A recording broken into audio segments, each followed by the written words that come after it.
Welcome everybody. So welcome to Planning Committee B. I'm Councillor Ben Burton, the new chair for the committee. This is the first time the committee sat since there's new members on it. So can I just remind everybody to introduce yourselves when you're speaking for the benefit of people watching online or who are at the meeting themselves. Got some housekeeping to start us off. So first of all, toilets are outside there. Fire evacuation situation is if there is a fire alarm that goes off, it's not a drill, so follow us and make your ways to the exits and we will show you where to go. Due to the way that this meeting room is set up to be taken out at the end of a session, you'll need to get a pass to take you out if you're a public visitor. So at the end of each section, we'll have a break and someone will be able to escort you out of the building so that you can get exit from the building itself. Mobile phones, just remind everybody to switch off any mobile phones or turn them to silent. And also when speaking, just remind people to press the button that shows microphone on here. And when it's showing green, that will mean that the microphone's working so it can be heard by people. That applies for when you're speaking up there. You'll have the same option on this unit.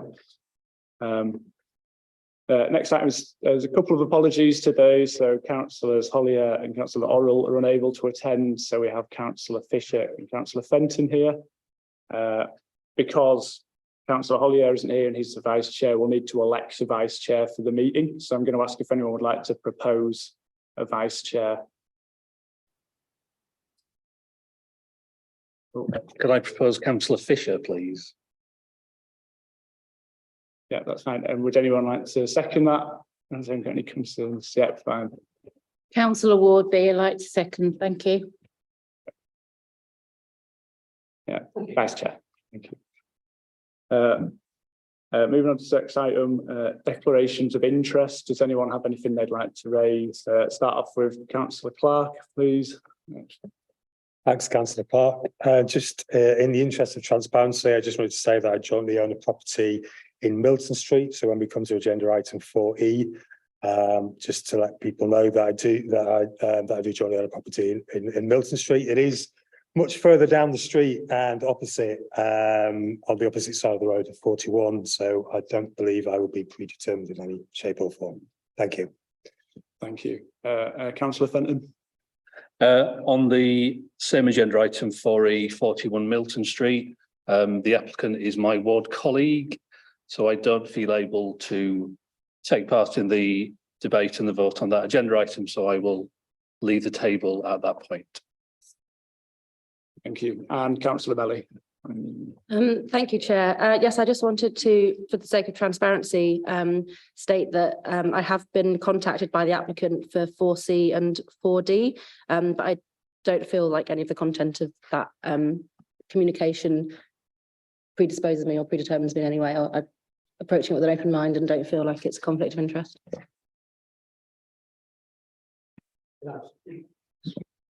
For transparency as well, I just should point out that since the applicant for 5E is a member of the council, I know him. It's not prejudicial.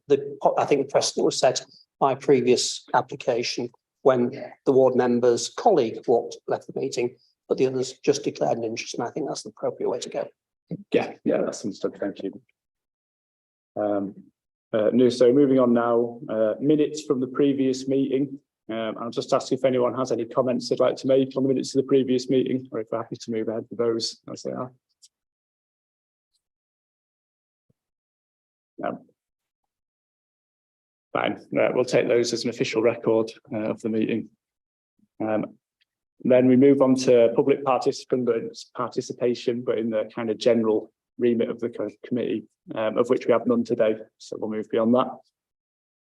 So the next step that we'll move on to is the consideration applications. Just to take you through a quick outline of what that will entail. First of all, we'll start with an officer presentation of themselves. Members will have a chance to ask questions at that time about the application. We'll then move on to speakers for questions for members. When speaking, you have 3 minutes to speak, and I'll give you a warning with 30 seconds before the end to let you know. Just check all your We'll then return back to officer for more questions, followed by discussion and debate between councillors. at which point we'll then after that move to initially vote on the officer recommendation. If that's approved, then that item will move as it stands. However, if that falls, we'll then open up more discussion about what the alternative recommendation would be after the officer recommendations fall. That will move through to the next one. So to start us off, we are talking about number 42, Bootham Crescent, and Gareth will take us through presentation of that, please. Thank you, Chair. Gareth Arnold, Development Manager. The application item 4A is a single-storey rear extension to increase the size of the existing house in multiple occupation from a 7-bed house to an 8-bed house. For the presentation on the screen. So the area of the extension is in red.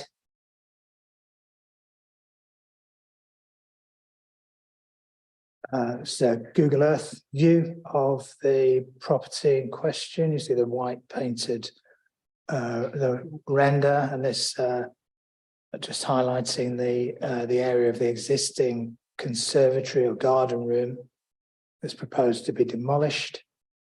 It sits in between those two two-storey projecting wings. These are existing elevations. So the existing rear elevations showing the area to be demolished, and the side elevation just showing that it doesn't at the moment project beyond that rear wing. As existing floor plans shown as a garden room. And the photograph there, this is the area to be demolished and rebuilt. Proposed elevations.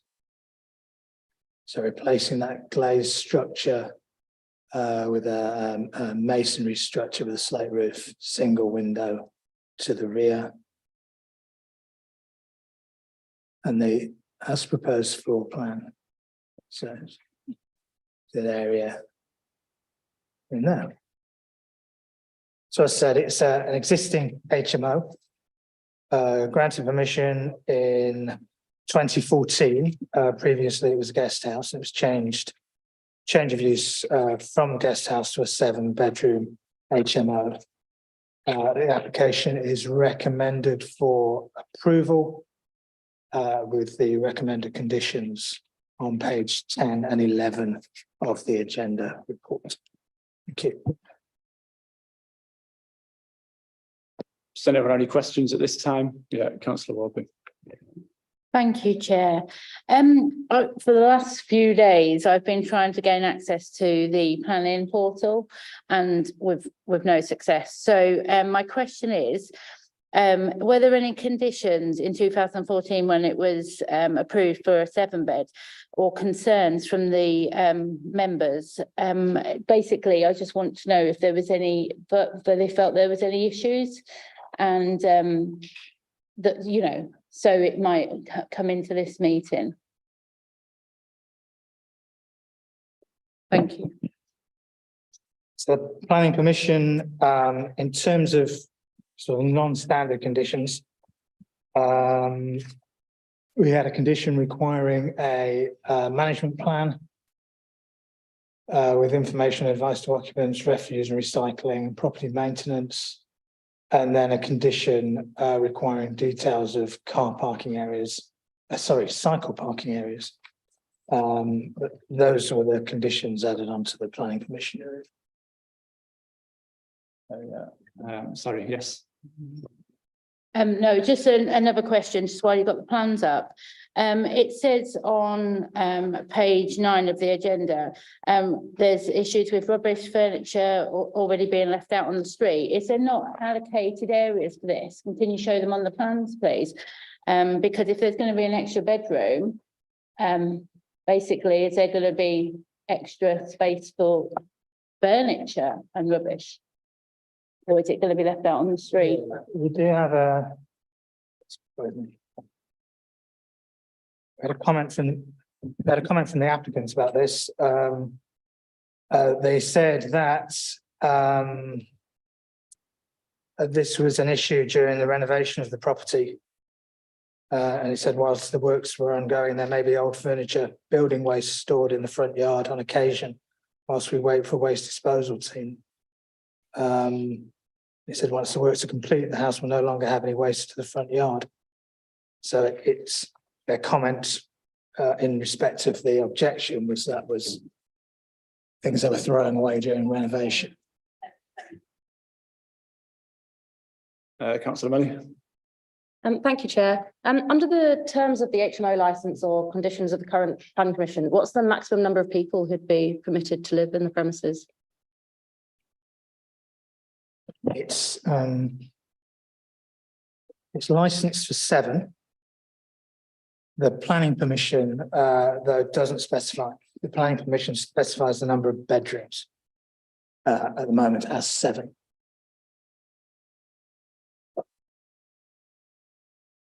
So just to confirm, they will submit another request for HMO licence to 8 beds once they complete the works. They will need an HMO licence for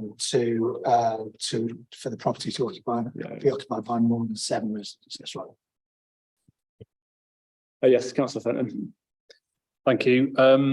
One of the objections refers to potential for noise nuisance. I just wondered whether any comments had been sought or received from the neighbourhood enforcement team in terms of any history of complaints being made about noise nuisance or other nuisance associated with the property. They didn't make comments on this particular application. Didn't receive any comments from the noise team, public protection. We didn't. Yes, Councillor Melly. Do we have any minimum standards for shared amenity space for HMOs? Because obviously this application will be a reduction in the shared space for the residents. Not in terms of the, not under the planning process, we don't. It is something that would be looked at as part of the HMO licensing. But in terms of the planning process, we exercise a judgment on the number of rooms and the disposition of the spaces there. The extension at the moment is a predominantly glazed extension, so we have, I guess, limited use all year round. So yeah, but we would generally leave that unless it was something that didn't provide any communal space, for example. We would generally leave that up to the licensing regime.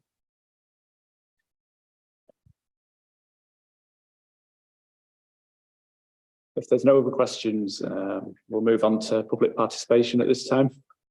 So if I can call up the one speaker that we have on this, which is Councillor Danny Myers.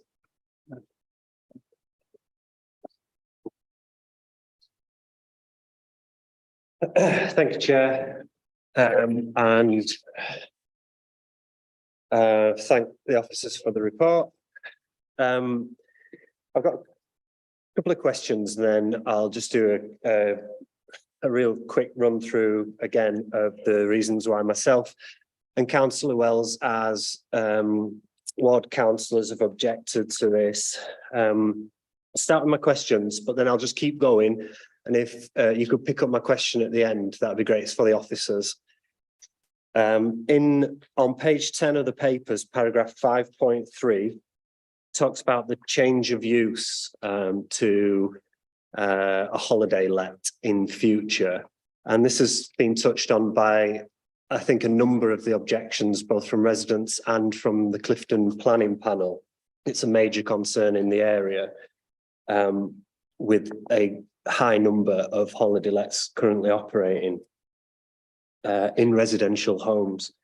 And I'd like to ask if that could just be explained further, the need for planning permission to make it a material change, because as I'm sure you may already be aware, that currently isn't the case on smaller sized houses.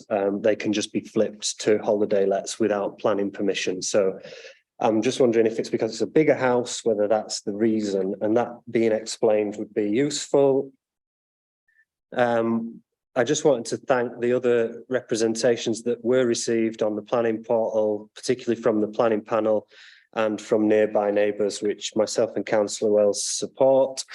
We do believe that we don't agree. In the papers, it's stated that there'll be no additional significant noise. We disagree with that. This is a really dense residential area with households and families in the neighbouring properties, and as well as a number of guest houses still operating. And there has been complaints of noise over previous years by residents, and I do believe that moving from a 7, which is already a large and out of keeping number of occupants in a house on this street and of this size, moving it to 8, I believe you will see a significant increase in noise as a result of additional comings and goings. 30 seconds, did you say? Oh, I didn't know I had a time limit. I'm really sorry, and I just going to get to the end then. There's going to be impacts on nearby residents, wider community, and the residential amenity in the area. I think York can do better. That's the main point here. I'm sick of seeing houses take the tiniest additional space and turn it into another bedroom, puts up rental profits. The whole housing system is blowing up out of control, and you've got the opportunity to change that. Our housing policy and practice must be much better, and I ask you to refuse this application. Thank you, Chair. Thank you. Does anyone have any questions for the speaker? Yeah, Councillor Waters. Thank you, Chair. I just wondered if you've got any further concerns that have been relayed to you by neighbouring residents. Thank you, Councillor Waters, for the question.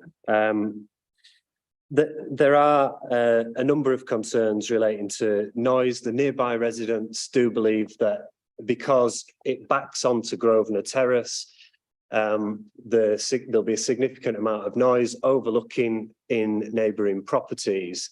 And the comings and goings is a really big concern, because if you've walked down these streets, you'll notice there are a lot of family homes, and there is already growing disturbance from the amount of holiday lets in the nearby area.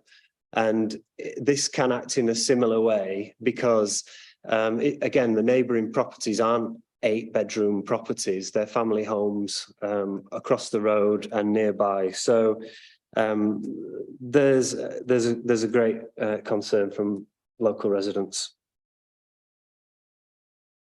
Councillor Waters again. Just one question as ward councillor then. If you was to go to page 8, paragraph 2.2, where it refers to paragraph in the MPPF saying that the local authority should work for developments to improve social and environmental conditions of the area. In your experience as ward councillor, would you recommend this application in that it was improving the social and environmental conditions of the area? Absolutely not, Chair. Thank you for the question. I think there's a real concern about overcrowding of these types of residential properties in the area. The letter of the law may state that you can cram another bedroom into these types of houses, but it's not in the best interests of tenants that pay over the odds on their rent every month and don't get the type of housing that this city should be trying and striving to provide.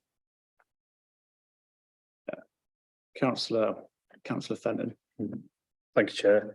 I asked the officer about any history of neighbourhood enforcement complaints, and the answer was that the neighbourhood enforcement team hadn't responded. Now, I don't necessarily take that to mean that there had been no reports or no investigations. Are you aware of any neighbourhood enforcement activity in relation to in relation to this property.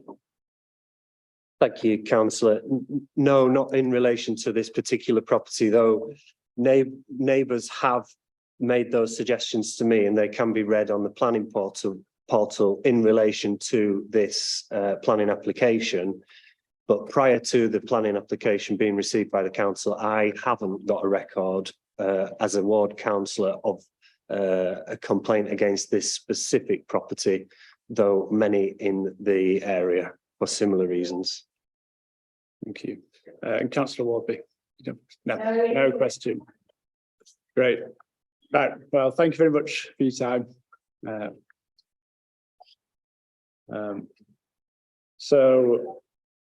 was the only speaker we had. Move on to if anyone has any questions for the officer again. I think it's just Question.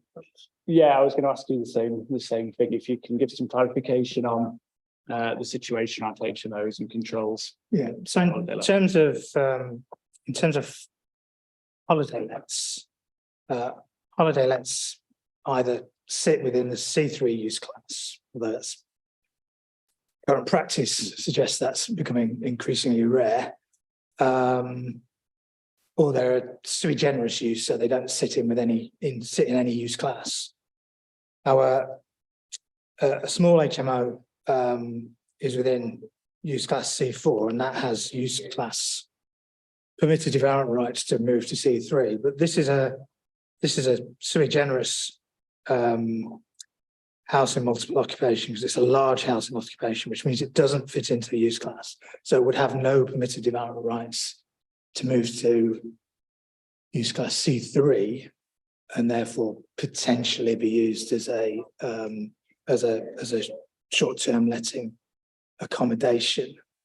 I'd also point out that houses in multiple occupation are people's sole or main residence. They're not short-term letting accommodation, so they form that part of the housing market and housing offer for people living, working, studying in the city.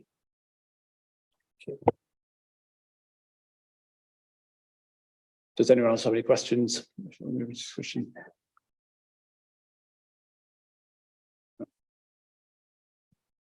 So we'll move on to discussion between members. Does anyone want to start us off with their thoughts on this?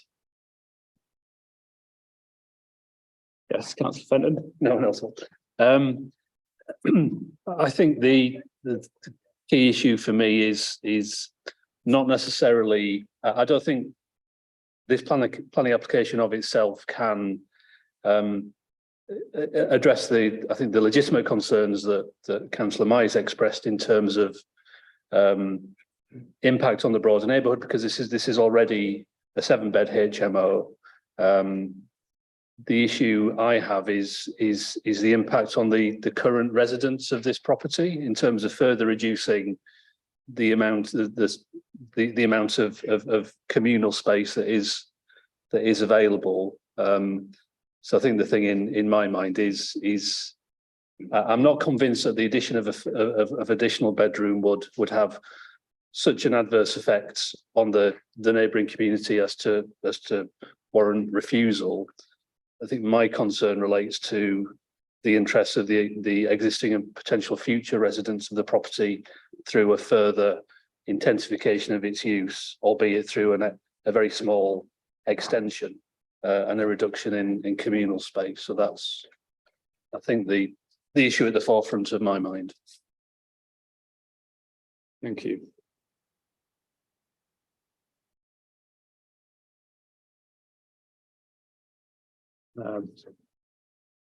Yeah, if I put forward kind of my impressions of the scheme, then yeah, I share your thoughts about in terms of actual impact on community, in terms of the planning perspective of how it changes the external shell of the building and impacts on neighbouring properties. There's very little change in terms of outlook. You know, it's built within the same building line, it's the same form.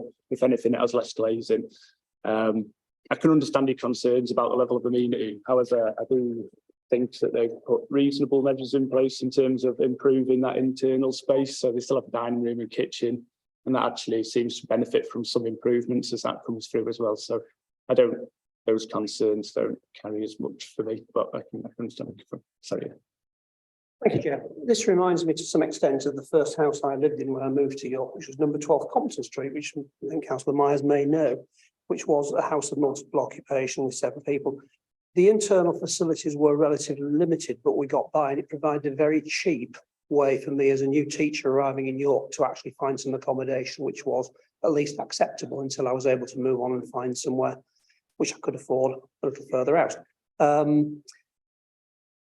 The actual physical extension, I have no difficulty with. I think it's perfectly in keeping with the area. I don't think it's have got an adverse effect on the area.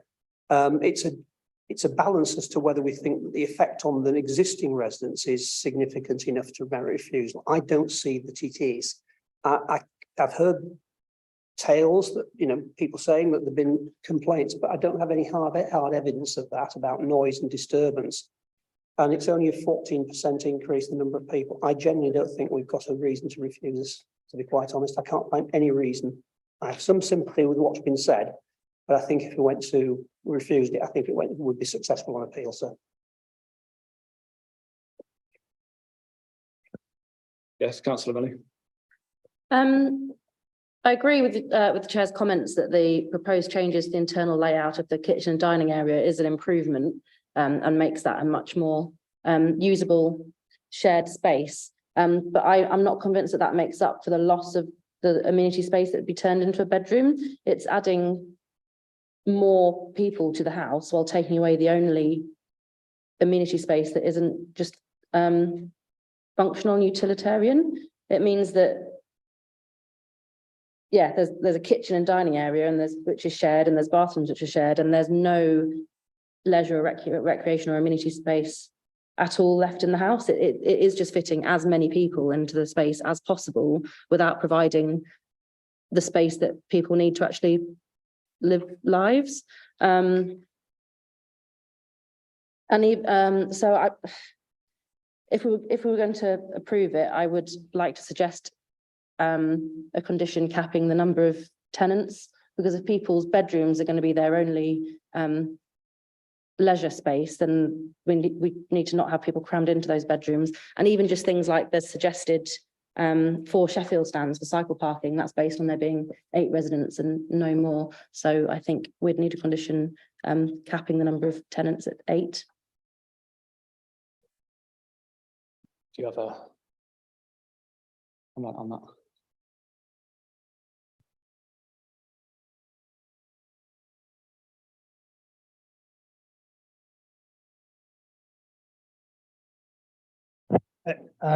It's not, in principle, it's not unreasonable. For reasons I don't recall, and I can't pick up from the planning case why this was based on its number of bedrooms rather than its number of occupants when we granted that original planning permission. And it wasn't seen as necessary to limit the numbers there. So I'm just conscious that some of those rooms are reasonably large, and we might be using an extension of bedrooms to exert a control over, you know, the principal use of the premises, which might be pushing it a little bit. And I think this bedroom, because of its size, is probably only single occupancy anyway. So not sure materially how much of a difference it would make to the wider amenities and you know, the abilities of the residents to see to their day-to-day needs within the property itself. Councillor Warby.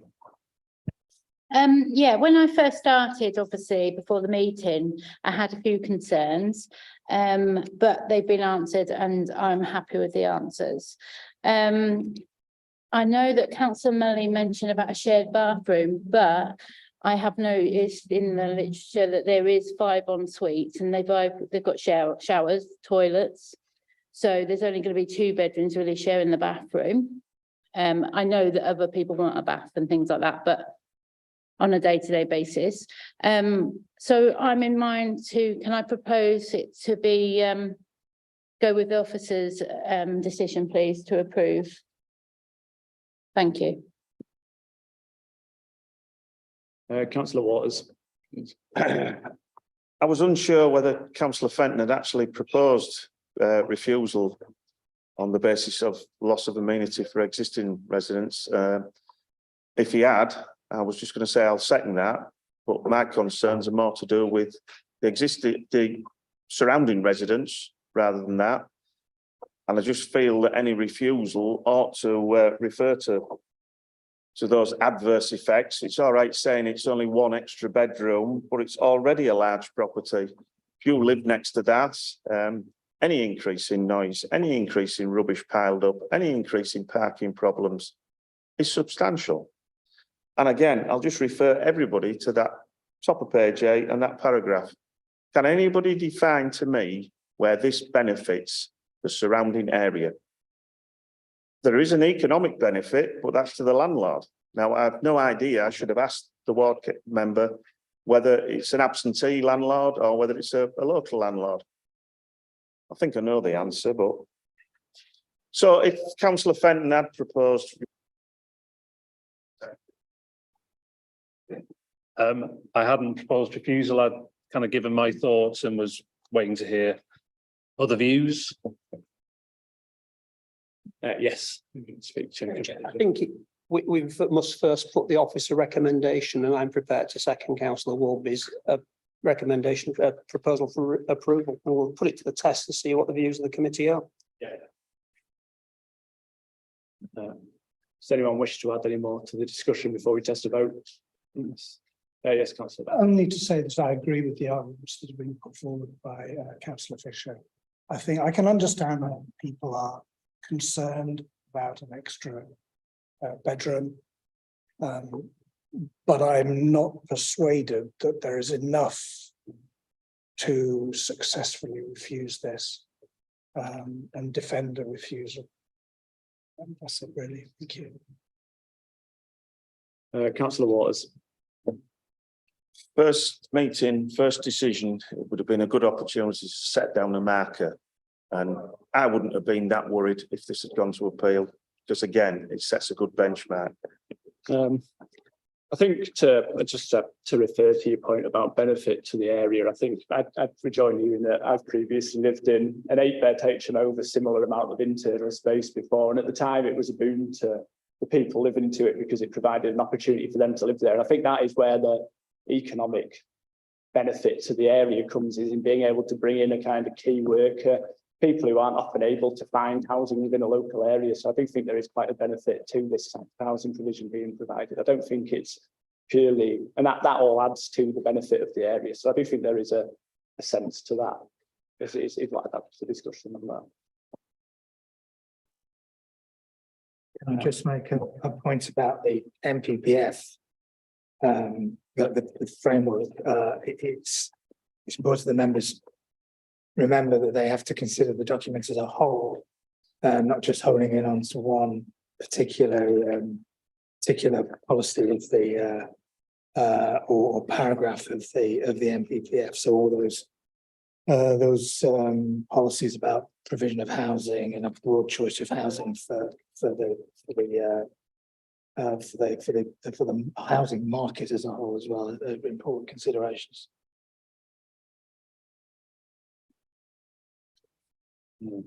Councillor Melly. Thank you, Chair. I know we've moved into debate, but I have a question for officers, if that's all right. Just because in paragraph 5.4 on page 10, it says that a plan indicates that there'll be 4 Sheffield hoops for cycle storage. Is that one of the plans that is covered in condition 2? Or is the exact design and layout of the cycle storage still open to decision as it says in condition 3?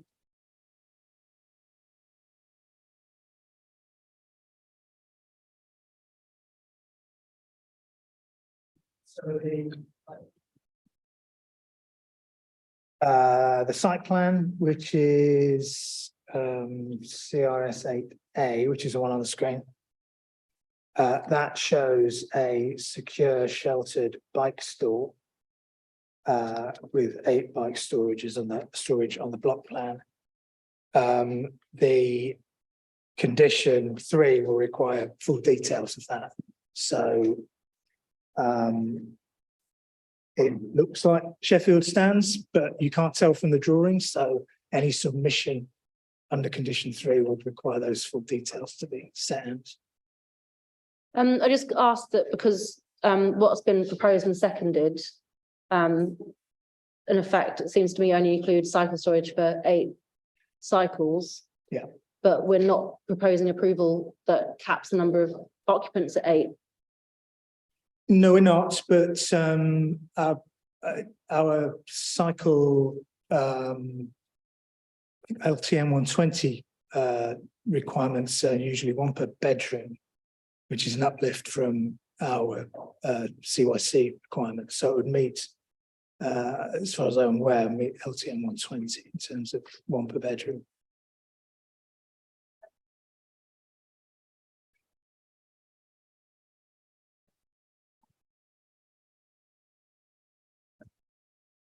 If there's no other questions at this time, we have a proposer and a seconder for moving the recommendation. So Gareth, could you take us through the recommendation as it is? Yeah, so the recommendation is that permission be granted subject to the 3 conditions as set out on pages 10 and 11 of the agenda.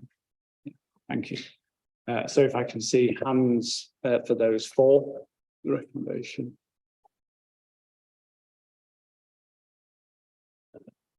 And those against? And those for deferral, which there are none. In that case, the recommendation will be moved and that has been approved. And we will take a short 5-minute break there before we move on to the next item. Thank you.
Okay, welcome back. So we will move on to the next agenda item, which is the land adjacent to 141 Broadway. You can take us through the recommendation, please. Well, the presentation, please, Gary. Thank you, Chair. So this application is for a variation of condition. It's a small housing scheme on Broadway. You can see the aerial photograph there. Shows the layout of the scheme as constructed and occupied. So this planning application seeks various changes to the approved plans, including altering position of fences between properties, erection of a shed between plots 2 and 3, and the omission of a footpath which original drawings showed being shown across the frontage of the site. Just go through the drawings. So this is the site plan. So the shed is in this location here.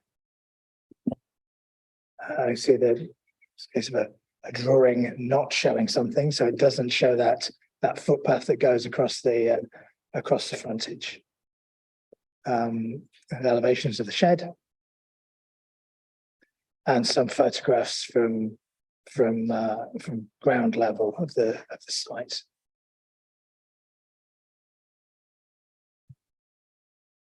I think members, you see this area here, so this corresponds with this open space outside of the more formal garden area,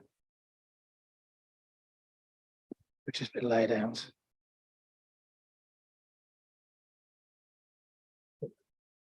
Is the original, this is a 2018 approval. You can see there, you can see the footpath that was originally intended to be provided. And then the 2015 approval showed a more substantial one across the highway verge, but predominantly to serve the 4 houses themselves. Back to that. We've got you've got an update to make, I think. Yes. You can turn that. Yes, the only update is the suggestion that an additional condition is added requiring details of the boundary between plot 4 and the land to the front. Is that plot 4? Yeah. Okay. So this boundary across there.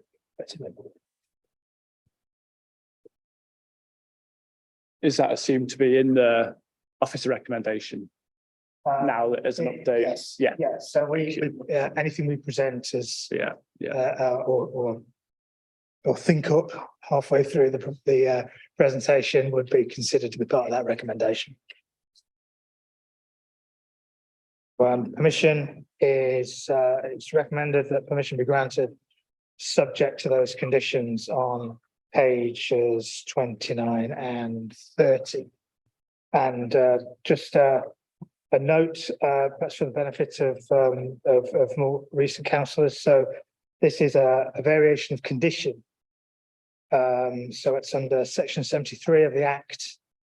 But case law is such that when we grant a planning permission for variation of condition, we effectively grant a new planning permission for the whole scheme, which is why there are some conditions on here which will be hangovers from the original planning permission, such as the removal of permitted development rights and things like that, because as I say, we need to each of these permissions then has to kind of stand on its own 2 feet in terms of an enforceable planning document. Does anyone have any questions at this stage? Councillor Mully? Thank you, Chair. Which aspects of this application for variation are retrospective and which have already been developed? Or is it all retrospective? In terms of the shed and the fence to the front, they're retrospective. They haven't they put in part of the footpath. You can probably see it in one of the photographs where it's just chip-ins and a wooden edge to it. But in terms of the approved drawing, it shows a more substantial path, pretty much gone from the one boundary of the site to the other. So that they haven't done, and that's what they're intending not to do. Sorry, yeah, sorry, the fence has already been erected forward of the houses by, I think it's 1.5 meters. One person's put up a shed, but probably the most significant thing is where you can see the bark covered footway along the front there. It should really be a more substantial footpath going from one edge of the site to the boundary of Warmgate, but they've never done that. And they're stating that they don't want to do it. We've raised it with them. They said they don't want to do it, and they've been advised to submit an application to remove that if that's their intention. Yeah, councillor Walter, please. It's just in paragraph 1.3, it's virtually saying that the gravel path was put in, but because it hasn't been maintained, it's not a clear walkway through. Well,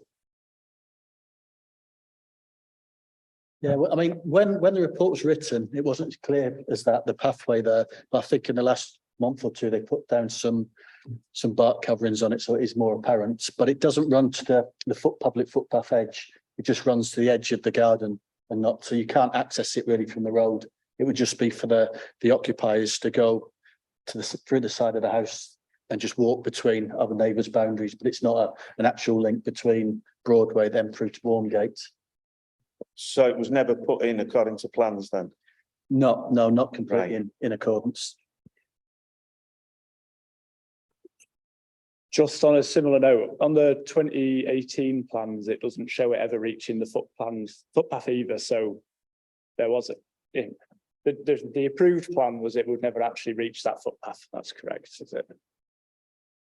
Yeah, it's never been wholly clear. The issue is, part of it is that the red line is within the original owner's ownership, the applicant's ownership. But to the south of that land, that's council-owned land, which is public highway. So in terms of what they can show on their own land, is that's what they've done. And I guess it's whether it actually links to the public highway and the footpath is a separate matter, and whether it was felt to be crucial in terms of proving this application that it would link with the Warmgate stray and the public footpath to the south. Yeah, that's fine. I think it looks like it's fenced off was my impression on that. So it was there was no way to get through previously was my reading of it. Yeah, councillor Fenton, please. Gareth, could you go back to the photograph, please? So just so I'm clear, because on the photograph it appears there are two paths, one on the right of the picture, one on the left. So there's a darker wood chippings that are nearer the houses, and then what looks to be a path going diagonally across the land. Which path are we talking about? It would be the one to the left. The one to the right, that's the front of the site. That's where it adjoins the verge adjacent to the public highway. So what looks like a path on the right is the boundary of the site. So there's that strip of land, then there's the CYC verge, and then the adopted. Yeah, so looking at it from this angle, it's almost a triangle as it moves away from you. So that would be the triangle of land that's in front of the gardens. Okay. Does that help it? It probably doesn't, does it? See. And then the fence goes further along. Yeah, councillor Walby. Thank you, Chair. Right, I need some clarification. Right. Is it public at all, pathway? There's an objector here saying about loss of a safer cycle route. So I'm wondering, is it supposed to be a cycle route? I'm just a bit confused. I just need clarification. Is it a public right of way? Anything? I just need to know everything. Thank you.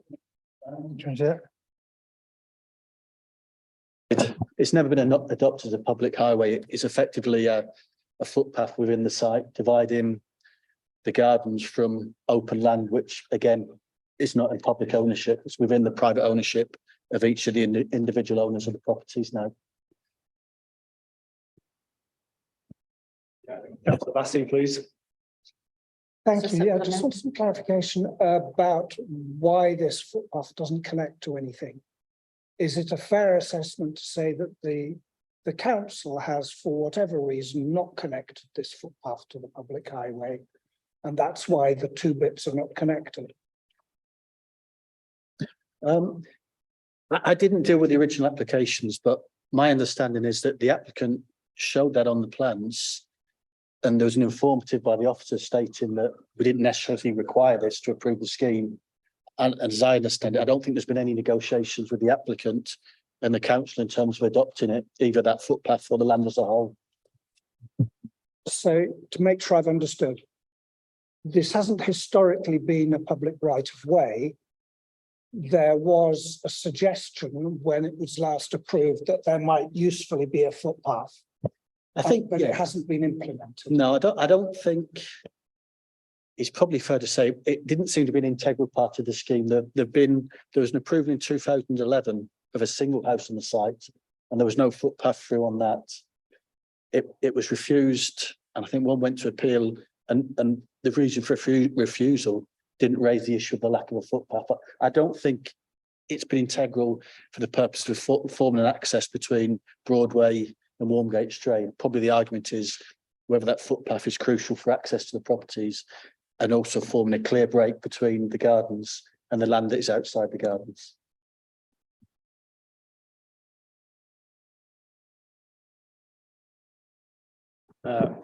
If there's no other questions, we will move on to public participation at this point. I'll just remind speakers that you have 3 minutes to talk, and I'll give you a 30-second warning before the end of that. The first speaker we'll be inviting up is Peter Huxford. Sorry, we've got a slightly different change of situation on this plan that I've got here. Sorry, I appreciate it, Peter. Is that right?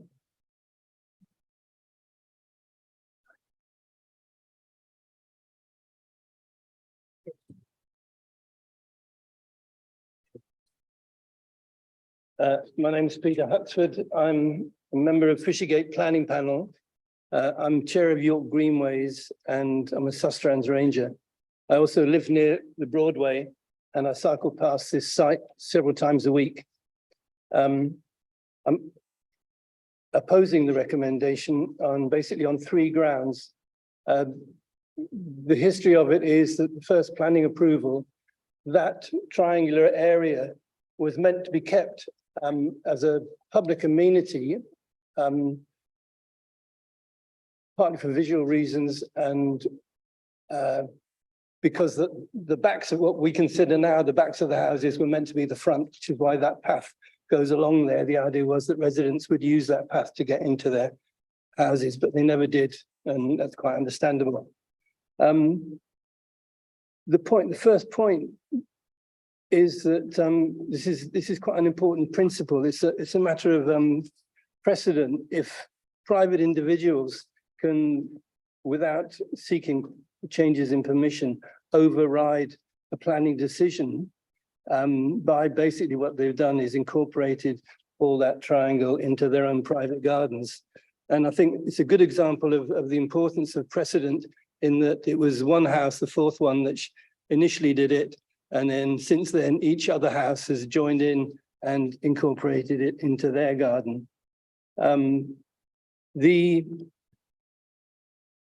If you're not going to enforce decisions that are made, and it's been to appeal as well, I'm not sure what the point of planning system is.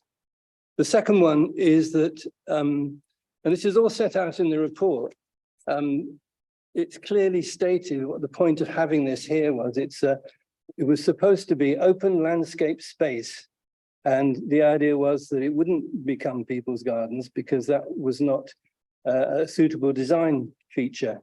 Now, the fact that it wasn't maintained and it wasn't actually very well thought through. If you were going to design a path which would not work, then I think the original design, and I'm glad it wasn't this officer who did it, would be one that you'd put in because it is bound to fail, because why would anyone want to walk around there?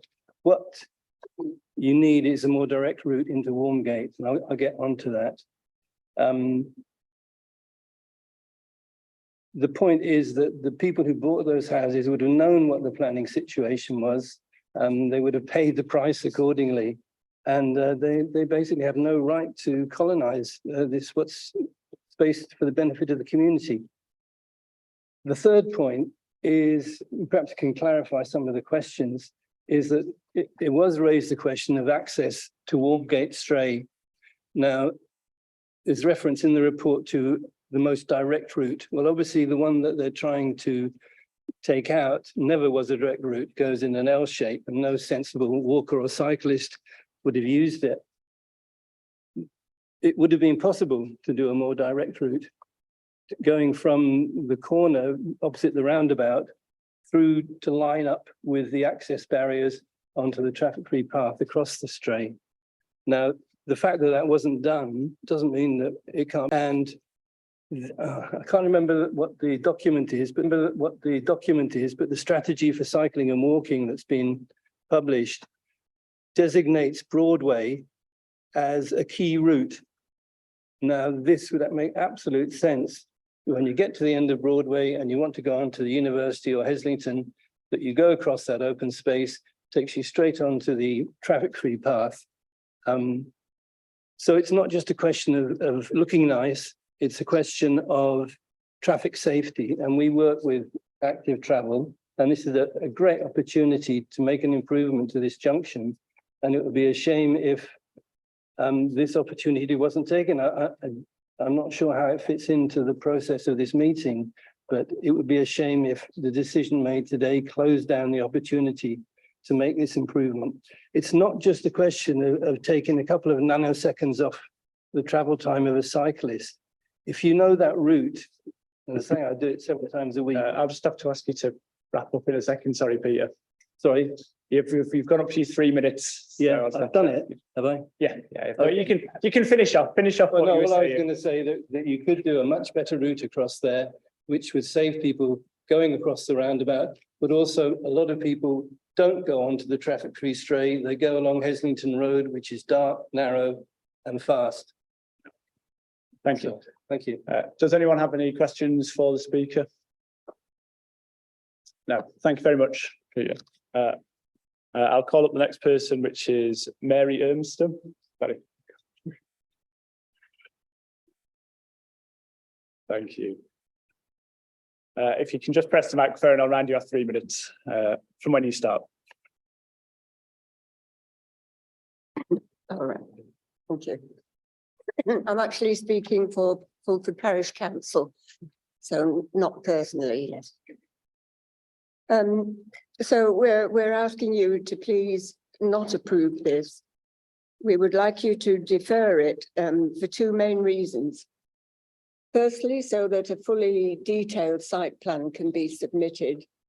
And secondly, so that additional conditions can be considered. This development has a very long history of different planning applications and appeals, but all the variations approved so far relate to the original planning application submitted in 2014.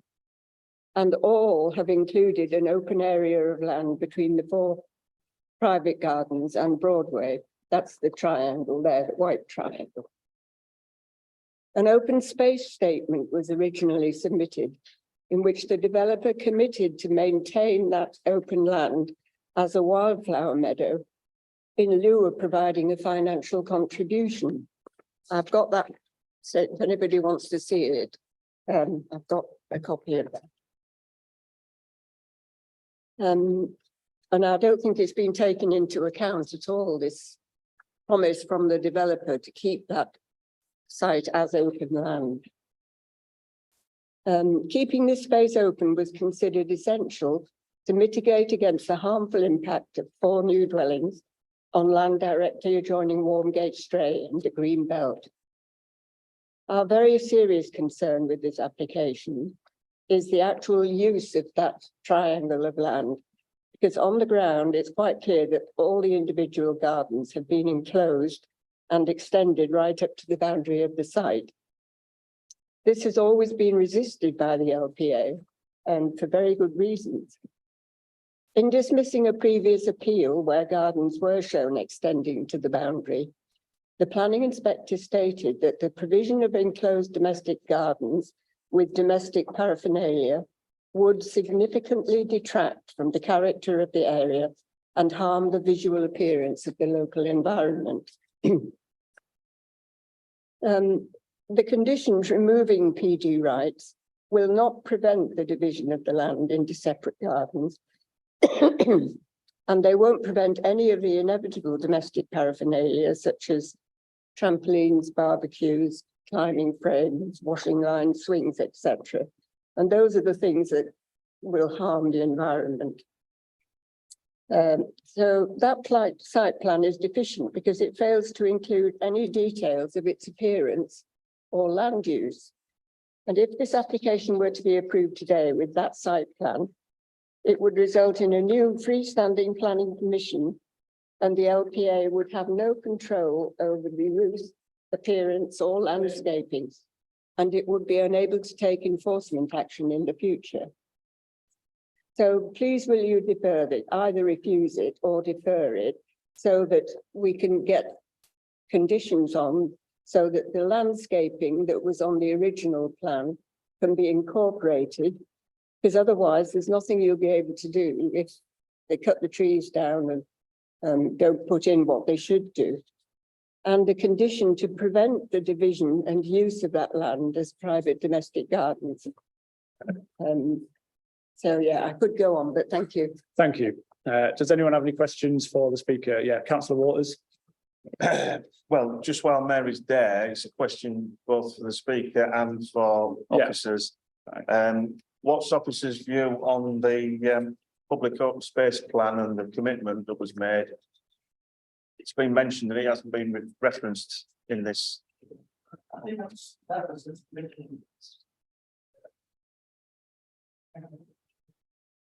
Sorry, yeah, that was a submission, I think, that came in with a 2014 application where they said they'd maintain it, wasn't it, the landers? I can't remember if it was public open space or amenity open space. But in terms of when we granted it, we put a landscape condition on and they've discharged that, which basically showed it as grass. I think three trees planted. So that's been discharged in terms of the agreed landscaping of the site. I think in terms of subdivision and controlling the use, it's a kind of fact and degree case. If it's been sold off independently, as I understand it, 4 strips in front of each property, and each property owner is maintaining the land in front of theirs. I think that doesn't mean that it's a garden. It's to be a garden, you typically be sitting out in it, sheds, play equipment. It's an active use. There clearly is a separation between the two. But if it's the case that they start putting sheds up, they're out all the time having barbecues, children's play areas, then it'd probably come to our attention. We could look into it and say that the planning unit has changed. The planning unit is the house, its garden. That land to the front isn't part of the actual garden or the planning unit of the property. It's amenity space that they're effectively maintaining. You know, they could put it out to a gardener to maintain it all in one. But at the moment, as I understand it, they're maintaining it individually. But I say if they started turning it into a garden, then as I understand it, it would be in breach of this permission because it's not shown on the approved plans as garden. It's amenity space, which is a separate thing. Could I come in there? I mean, that's just the point. It's not shown on there. So how this is going to be a new planning permission. So the previous discharge of the landscaping plans and the boundary treatments will have no effect, will it? No. So Sorry, I'm going to have to. Why is there not a condition? I'm sorry, I'm not allowed to let you speak beyond the 3 minutes. Well, I was asked a question by the. Yeah, the question. That was what I was told. I'm confused why we haven't seen existence of that because it seems to be a crucial point. It's a very visible corner. Yeah, can we get some? I think I was going to ask this on the next section, but.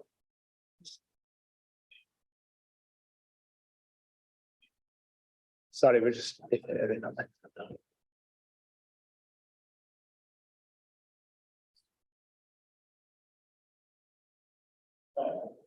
Sorry, have you got a question for the speaker at this time? All right.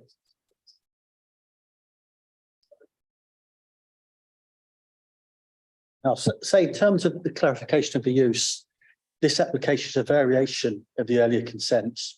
So we've discharged the condition for the landscaping at the front, which showed it just laid out to grass with trees planted. It didn't show it as separate gardens. And what we've got here, we need probably to tighten up the boundary in front of number 4. But you've got the gardens clearly separate and the land to the front is a separate amenity area. In terms of, we haven't put any conditions in place dedicating that to the council or a management plan to how it will be organised, other than we've got a landscape condition setting out that they'll put some trees in, they'll be laid to grass. If the trees die within 5 years, they'll be replaced. And there's also conditions stopping, for example, sheds and so forth. And because it's between the front of the dwellings and the road, you couldn't typically erect any structures anyway. So there are relatively strong safeguards in that respect. But if an occupier decided to convert it into the garden, it was clearly a garden, then in my view, we could take action against them because the planning unit would have changed. They're going into amenity space rather than changing an amenity space to their private garden. But it is clearly a private garden.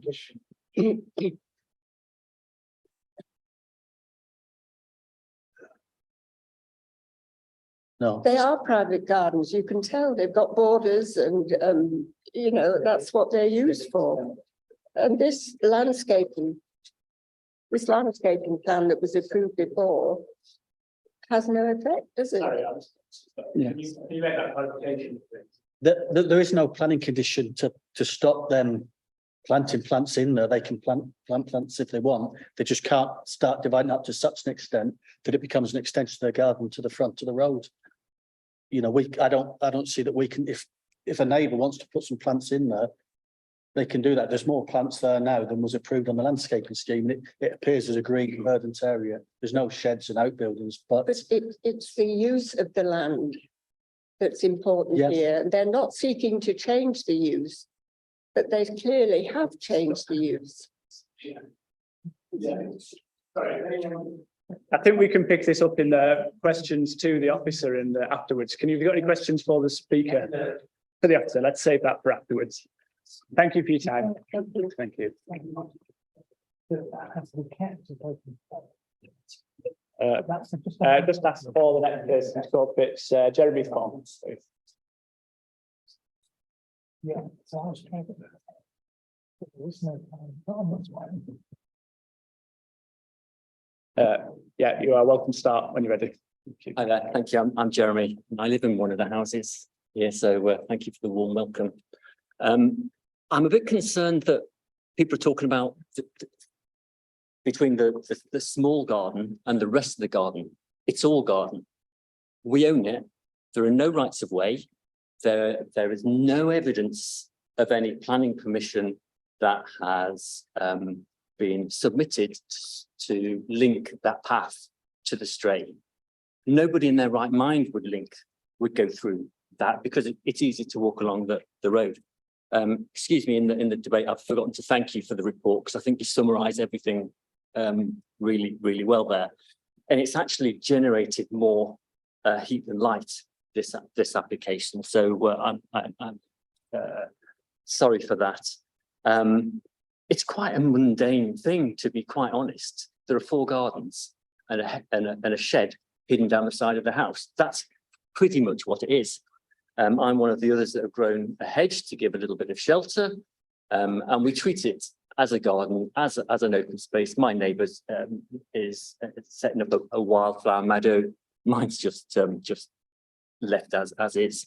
But unfortunately, the misconceptions, whether deliberate or honestly made, have really caused an awful lot of issue for this application. I'd just like to go over the visual amenity.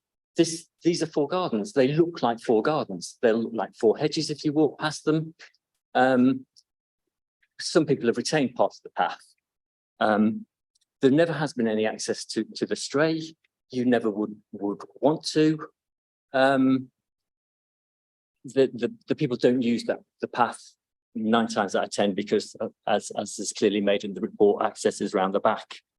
In one of the objections from Fulford Parish Council, they said there are some traffic or road difficulties. Well, the only road difficulties will be on that straight road as if actually somebody drove through the garden, and there'd be an awful lot more of an issue than planning for that. Well, that were the case. And I can't reiterate enough, this isn't public land. there's a nice red line at the bottom there, and in real life, it's got dotted paving stones as to what we maintain and what the council maintains, and everybody's looking after that nicely, as you would your garden. And I really do fail to understand why it's generated so much heat. I wasn't there before, but I'm told it wasn't the nicest looking bit of land.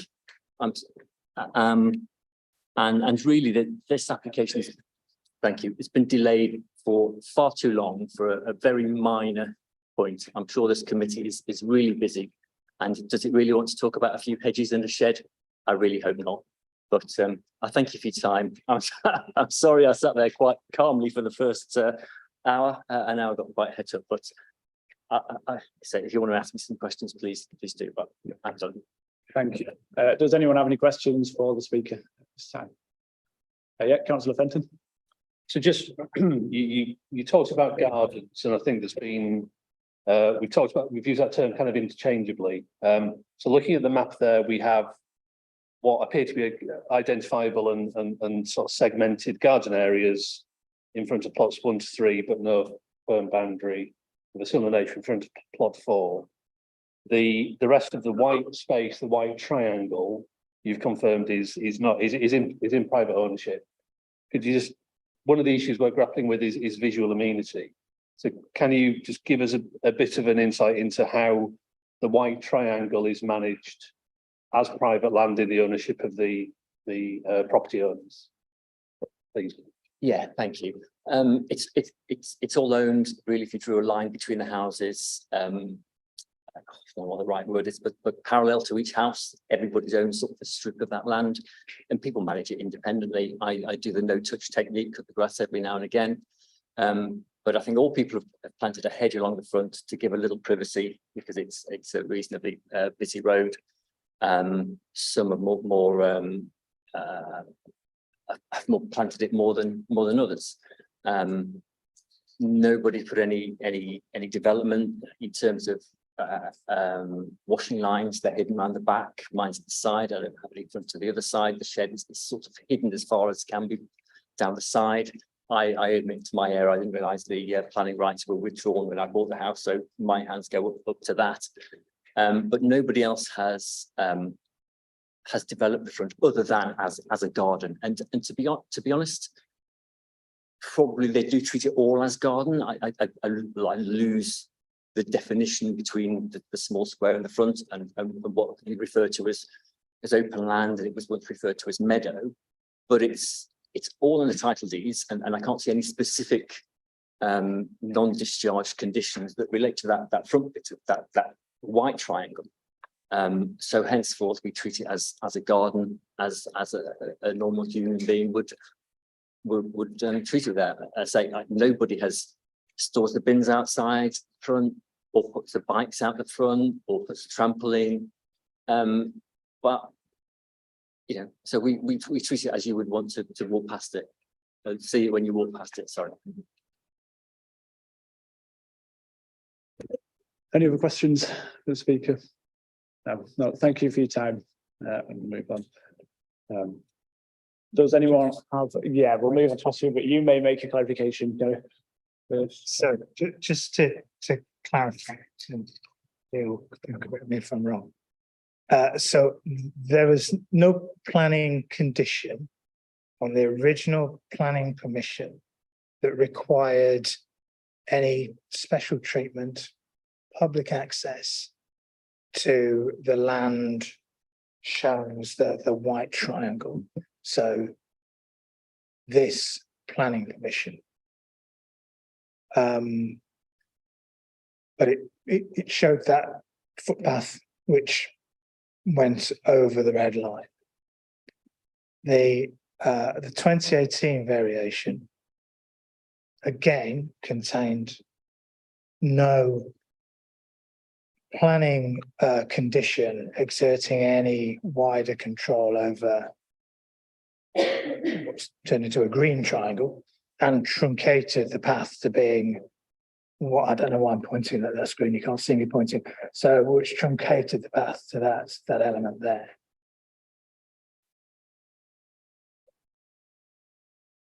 when we deal with the section 73 application, we're just looking at the conditions that they're seeking to amend.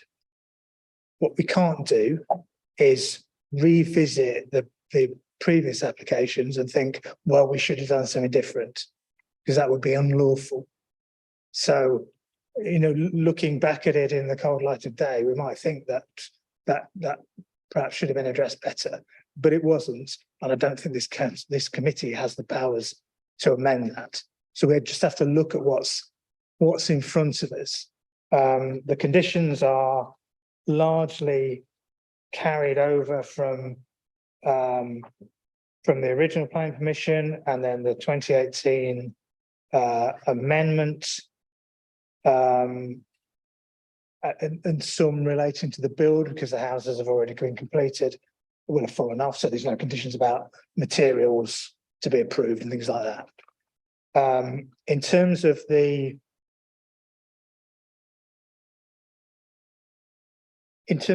footpath,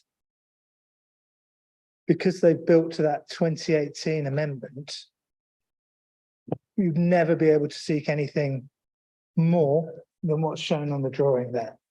So the idea that we could enforce a condition to require a footpath across the front and then perhaps have it dedicated to members of the public, that's no longer up for grabs, even if it ever was. Thank you. Councillor Melly, start there. Thank you, Chair. So the original planning permission did include 4 enclosed gardens, but not the fence in between those gardens. So what was the means of enclosure that has been approved already? The original permission, well, there's one in 2011 where there was just one house on it with a garden around, effectively the whole site. Part of the garden was sort of wildflower meadow, and then more indicate more manicured close to the house. In terms of this scheme, it hasn't changed greatly since 2014. Effectively, the footpath has obviously changed a little bit, but I didn't deal with those schemes, so I don't know the thoughts exactly behind them. But I don't think that footpath was seen as a essential, integral part of. We needed to have that to approve the scheme because it's a crucial link. I think probably the architect put it on, and they suggested, well, if you want to, you can adopt it. But I don't think it got any further than that. But in terms of the boundaries, they've always been pretty much as you see now, where they have the houses and the boundaries extend. The garden boundary extends to about half the way across the site, and the rest, the further triangle, is left open.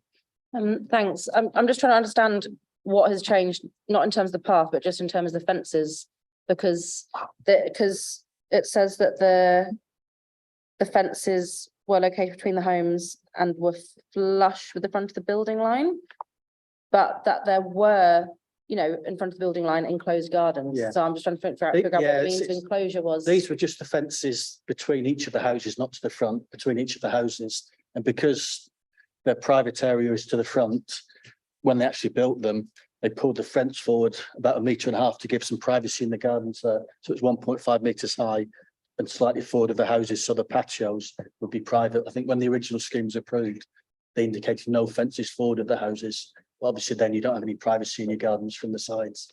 So it's quite a minor change. It's just where the blue line is, blue dash line. That's where they've indicated I think it's a 1.5 meter wooden fence. So there was permission to enclose the garden immediately in front of the properties, just not with a fence. Yeah. I think all along the arguments with this site has been I think most people agree, is the openness adjacent to the straight. And they put in, I think there's been 3 separate applications where they've tried to extend the garden, enclose the garden all the way to the boundary, and they've been refused or withdrawn and lost the appeal. So it's the main argument is about how to keep that area at the front open and free from development. Yeah, Councillor Passy, please. Thank you. Yes, just to get some more clarity for me. My impression, having read this before I turned up and then seeing what everyone said, is that the path was initially conceived as a way of enabling those 4 houses to reach their front doors. And then the world changed and people actually accessed the houses from the other side. The path wasn't ever designed to be a public footpath. It was designed to serve those 4 houses. Is that correct? It's not what you said about that they changed the houses so that the main entrance was initially from the front. Then they changed the design, so the main entrance would be from the back, and they tried to have the front as kind of almost like French doors going into a small garden. But we pulled that back, and they just had a normal front door, but it was still an open plan room as you come from the front, so it's not the normal entrance, as it were. So the footpath changed because of that. In terms of the public access, that's a bit of a grey area. I don't think the planning officer had the view that it was seen as an integral part of the scheme to try and create a public access on there, but it was never removed from the drawing. But it was never pursued either as a public access. So it's a little bit unclear, but it's not been adopted as public land. It's never been a public access.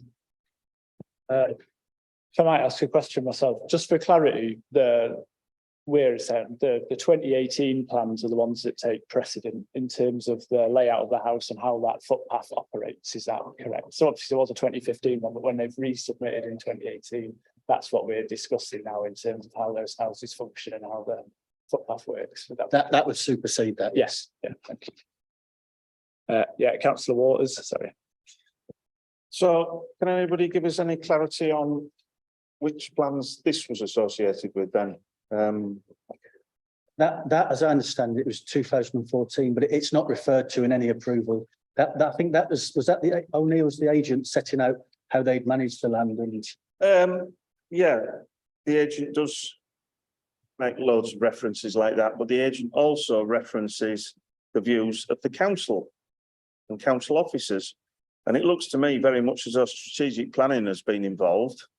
The area acts as an opening or widening into the semi-rural area beyond along Heslington Lane towards the university and has a positive impact on the street scene and in the area. The proposed layout responds to the council's desire to maintain the openness around the junction.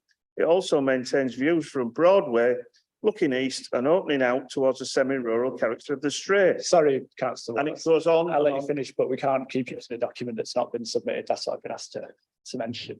Well, because it's not part of the planning process history. That's precisely why I should be recommending for a deferral, because we need to see this. We need to understand this, and we need a bit more clarity on it all.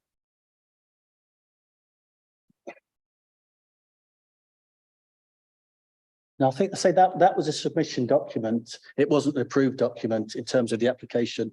And I think it is clear that with the several applications over the last decade or so, that wedge at the front has been integral to keep it open. I think the issue is how it is managed. And if it's public or private, it's effectively private. And we haven't got any sort of ownership rights over it, but it's trying to ensure that it's kept free from development and it's landscaped. So I think that's the argument today, but there is no planning conditions setting how that should be managed. You know, looking back, you might have put a condition on asking for details to show how it's managed, and we agree that, but that was never done. Effectively, you've got 4 gardens with an open space to the front, and then we've got a condition in terms of landscape that we've discharged, and that's as far as we've got.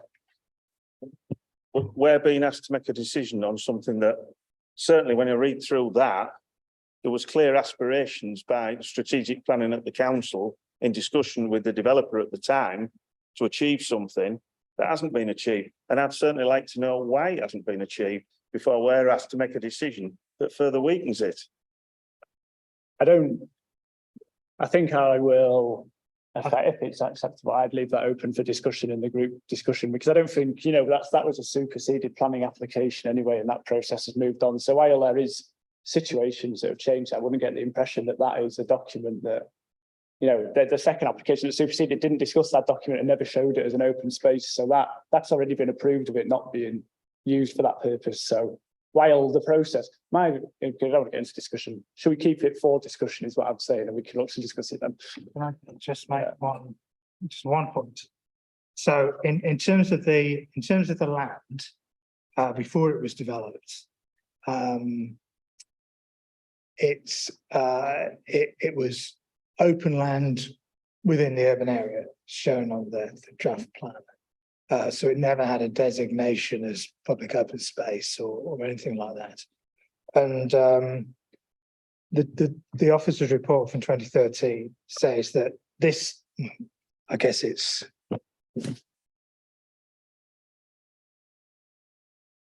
this layout was a compromise between development of the site and that, taking into account it was already had planning permission for one bungalow, and the contribution that the site makes to the open appearance at that roundabout. So this area of land was that open area of land, and it still is an open area of land with planning conditions that don't allow for the erection of buildings upon it. Is that right? Yeah. So the achievement of a development which keeps that wedge, that was what the officer at the time considered to be an appropriate development of this site. And what we have in front of us today doesn't materially change those planning decisions in relation to that area. Planning conditions are still the same. Sorry, Councillor Fisher, please. Thank you, Chair. The application we're considering is about erection of a shed, altering positions of a fence between plots 2 and 3, and omitting a footpath across the front of the houses. How does that omission of that footpath affect in any way the way that triangle of land is maintained? And if it doesn't, why are we discussing it? Because as far as I can see, it's not actually a material consideration to the actual management of the land. Do you agree with that? On balance, yeah, I think that probably is the case, that there is actual, as you can see from the photograph, there was a slight footpath between a couple of the properties anyway, but obviously they can just cross over that and go onto the land if they want. It's their own property. Yeah, thank you. Did you have a question still? Sorry. I do have a Councillor question, Valley. but Councillor Fenton has his hand up before me. Sorry, Councillor Fenton. So just so we're all clear, if there are concerns around the way in which what is now the green triangle on the map are managed, and that would be a matter for planning enforcement. If there were conditions that were set out in a previous approval, if land was not being managed in line with whatever had been conditioned, that would be a matter for planning approval and not a matter to be discussed here. Am I correct? Yes, in my opinion. Thank yes. you. Councillor Valley. Thank you. So the area of confusion for me is with it being a variation of condition, but then also effectively being a reissue of planning permission, because it sounds like in the original permission, the plans that had to be adhered to included 4 enclosed gardens in front of the properties, and then the rest of the triangle had to remain open and undivided, but then that just isn't being carried across in the new conditions. So does that condition and having to comply with that original plan still stand if this is approved, or does it have to be moved across with the conditions? That, I think, for me, that's where the confusion is coming from. I don't know about anyone else. I think I'm not aware of the condition that would actually stop the subdivision, where we said that we put a condition on stopping boundaries to the front of the gardens and also taking away the ability to erect structures. I think the complex area is that land to the front, is it part of it's probably a fair way, is it part of the curtilage of the properties? They might be maintaining it and refer to it as a garden, but in planning terms, there's a difference between curtilage and garden, and also planning unit and so forth. And I would say that the way the plans are drawn, that the planning unit in the garden is what's to the north of the boundary, and the bit to the front is private amenity space, albeit they can maintain it themselves and they can go out there, probably grow the veg. But if it comes to a point where you're saying that's clearly a garden, they've got fences up, they've got the play equipment, they're out there every evening playing, then you've got the ability to take action because it's moved from an open amenity space to clearly being a garden. Whereas I think what's approved is, like in a lot of the states, you've got amenity open space, although normally it'd be the council would manage it or there'd be a management agreement, whereas this is a slightly different situation where it's shown on the plan, but there's not a management agreement, if that makes sense.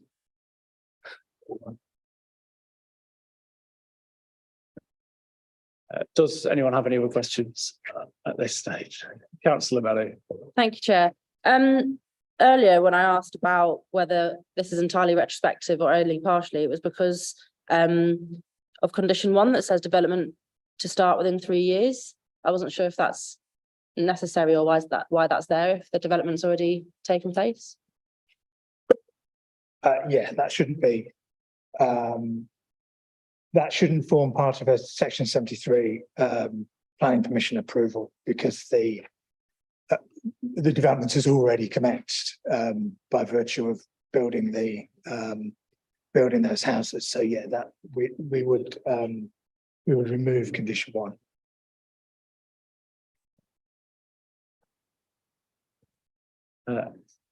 Any other questions at this time? No. Okay. Would anyone like to open up discussion on this topic? Yeah, Councillor Wardby. I'm really sorry, but I'm just going to say it. I think this would have quite a lot of issues would have been resolved with a site visit, because we would have been able to see what we're all talking about. Yeah, Councillor Fisher.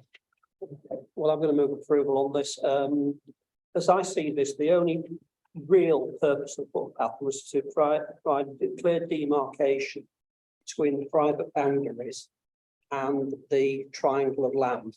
Now, that appears to have been implemented on 3 of the plots. The condition that's been attached today provides for that to be done on the 4th plot, plot 4, and that will basically make the purpose of the footpath redundant. It doesn't go anywhere. Nobody has a right of access over it.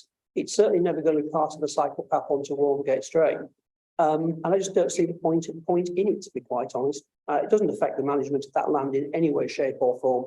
So I think it's completely superfluous, and I think we should approve the application. Yeah, Councillor Fenton, please. Thank you, Chair. I mean, I think the point's been made that we can't use this application as a basis for redesigning what has already been approved, even if, and I have some sympathy with one of the public speakers talking about improving cycling infrastructure in the area, that in some ways that ship sailed when the application was most recently approved. In relation to concerns about the use of the site, which was intended as public open space, the report refers to permitted development rights have been removed, meaning that boundary walls and fences cannot be erected on the application site without planning permission. So if there were,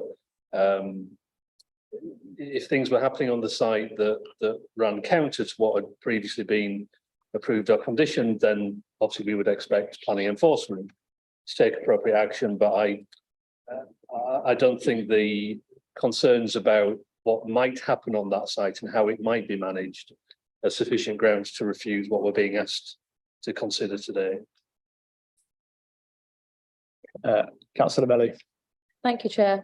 Yeah, I don't think the erection of the shed or the erection of the fences or the removal of the path will have any negative impact on the amenity of residents or on visual amenity.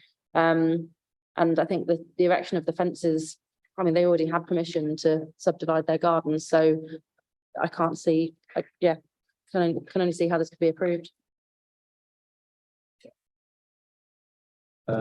Yeah, likewise from me. I just think there was a lot of things that were undone in the 2018 application, and I think it was probably a scheme that did present a lot of things well in 2015 in the original one.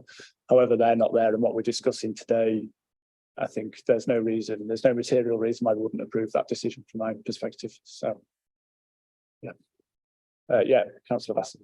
I'm happy to second the proposed approval. I don't think it's been done yet. Thank you. So does anyone have any other comments or questions at this time? No. In that case, Gareth, can you run us through the recommendation, please? Thank you, Chair. So it's recommended that permission be approved, subject to the conditions on pages 29 and 30 of the agenda, but removing the development to start within 3 years, condition 1, and with the addition of the tabled additional condition. Can I see all people raise their hands for the recommendation to approve? All those against? Thank you. Oh, and all those to defer? No, abstain even. That's great. So that has been approved, and we will take a short pause there to release people out of the offices. Thank you. Chair, could we have a proper comfort break rather than just a short pause? Yes,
Thanks, everybody. So can I just remind people to speak up when they're speaking as well? I think there's lots of noise from outside, so both ends of the room can do that. If we move on, the next application we'll be discussing is Mud & Co, number 5 Peckitt Street, York, and Gareth, if you can take us through that, please. Oh, just for clarity, this is 2 applications. This is a full application and the listed building consent. We will be doing the presentation and the discussion jointly, but we'll have 2 separate votes on both elements of the application, and speakers will speak across both applications, if that's acceptable. Okay, thank you. So thank you, Chair. So this is agenda item 4C and 4D is a planning application and associated listed building consent application for premises at 5 Peckitt Street. The proposal is for a change of use from office to residential, a single-storey rear extension following the demolition of the existing single-storey rear extension, a dormer rear. In addition, the listed building consent contains some internal alterations which are outlined on page 55. The building is listed grade 2, and it's also within the Central Historic Core conservation area. It's a resubmitted application. Permission was refused in February 2021 for a similar scheme, and the appeal was dismissed by the Planning Inspectorate in February 2022. The amendments to the scheme are set out in paragraph 1.6 across page 38 and 39. So they are the amendments that form this application. With a listed building consent, planning application and a listed building consent relating to a listed building, members need to consider both the legislative provisions in respect of listed buildings and the national and local policy requirements. So these are set out over sections 5.2 to section 5.5 on page 42 and 43. So in legislative terms, we need to consider section 72 of the Planning Listed Buildings Conservation Areas Act, which requires that in the exercise of a local planning authority's planning function with respect to any buildings or land in the conservation area, special attention shall be paid to the desirability of preserving or enhancing the character and appearance of that area. And in terms of listed buildings, section 16 of the same act states that in considering whether to grant listed building consent for any works, the local planning authority shall have special regard to the desirability of preserving the building or its setting or any features of special architectural or historic interest which it possesses. So that's a legal requirement in terms of our decision-making process. And then the MPPF, members are aware and well-rehearsed arguments that paragraph 189, heritage assets are an irreplaceable resource.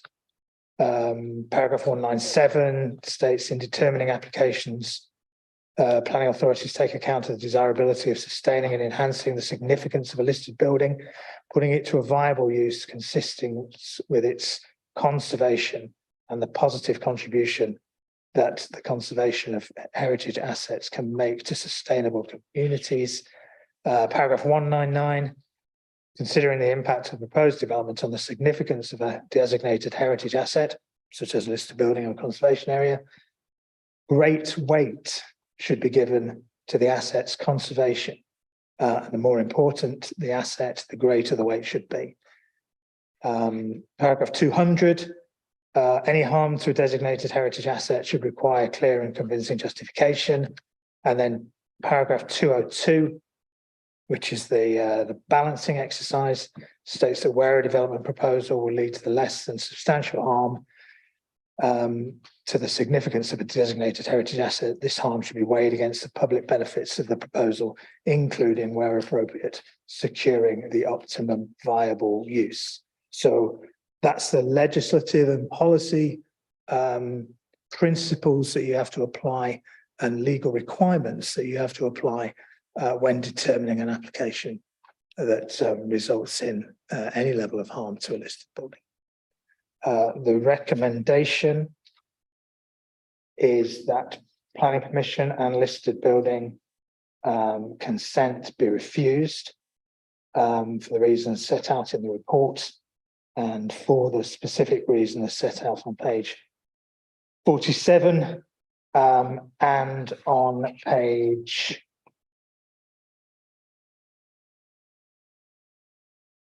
64 of the agenda. Go through the, having said that, let's go through the drawings. Peckitt Street, this is a as proposed site plan. It's just superimposed over the existing rear range. These are the existing floor plans. So the part of the building to be demolished is this area here. And that's outlined just in that area on the rear elevations. As proposed, so there is an extension which is projected by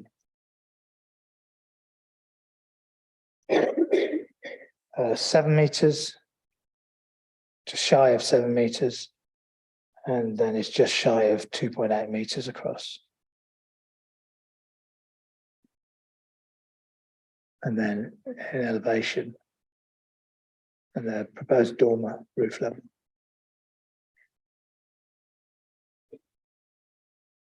It's the front of the property. Changes there include the removal of the soil pipe, which is a public benefit to the scheme. It's the rear of the property, showing the kitchen range.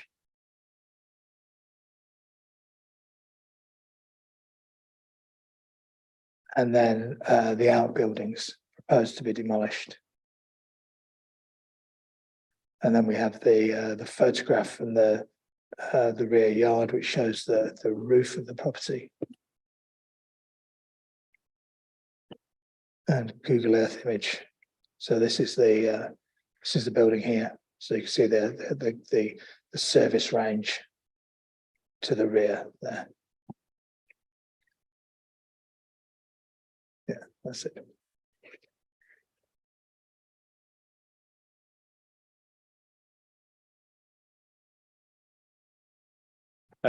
Questions? Councillor Warby, please. Thank you, Chair, and sorry, Gareth, just wanted some clarification.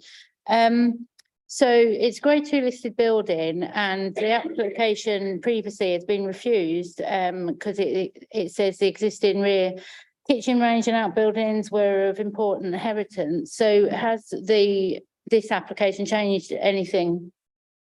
Do you know what I mean? In any way to make it any different to the refusals before? Because it's still got the dormer on, still got the demolition of the buildings. Yeah, so the amendments, so on page 38, 1.6, changes to the scheme, the entrance door and steps. So let me just show you the refused scheme. Oh, thank you. So this was the refused scheme, which had a set of steps coming down on the rear elevation in front of that window, that original window there. So they've been removed from the scheme, and it's now the steps down are from the rear of the extension. Secondly, the roof of the dormer. That's all right. It's just the way that the way that the drawings fall. So the dormer here you can see with a shallow pitch roof. So that's been amended to this flat roof design. But the height of the extension has increased marginally as well. So showing that.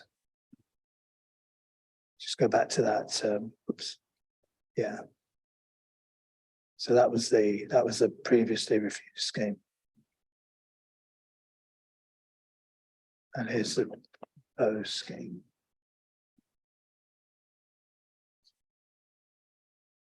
Councillor Melly. Thank you, Chair. In terms of the ground floor proposed changes, I feel like you've explained why the kitchen range and outbuildings are of value in terms of the listed status. But could you explain more about the proposed changes to the roof and in terms of the listed status? Because a lot of the explanation in the report seems to be about it being in keeping with surrounding properties. And it all looks a bit higgledy-piggledy from the plans, from the photos that you showed and from the very first plan you showed, which was like the location. It didn't look like there was a kind of consistent style. So I was wondering if you could explain more about the features that make it listed and that need to be protected in terms of harm. Well, the building is listed. So the listing description is just to identify the listed building. So whilst the listed building and the list description is refers to numbers 1 to 7 Peckitt streets, but that, as I say, that's just because something is mentioned in the list description doesn't make it particularly of any more importance to anything else. So you have to, the listed building is seen as a listed building in its entirety and subject to the same levels of protection. There may be features within the building which are considered to be less important than others. Speaking theoretically, just a principle about listed buildings, but that would be a judgment to be made in each particular case. In this case, you mentioned the roof, the dormer. Was that the issue that you were?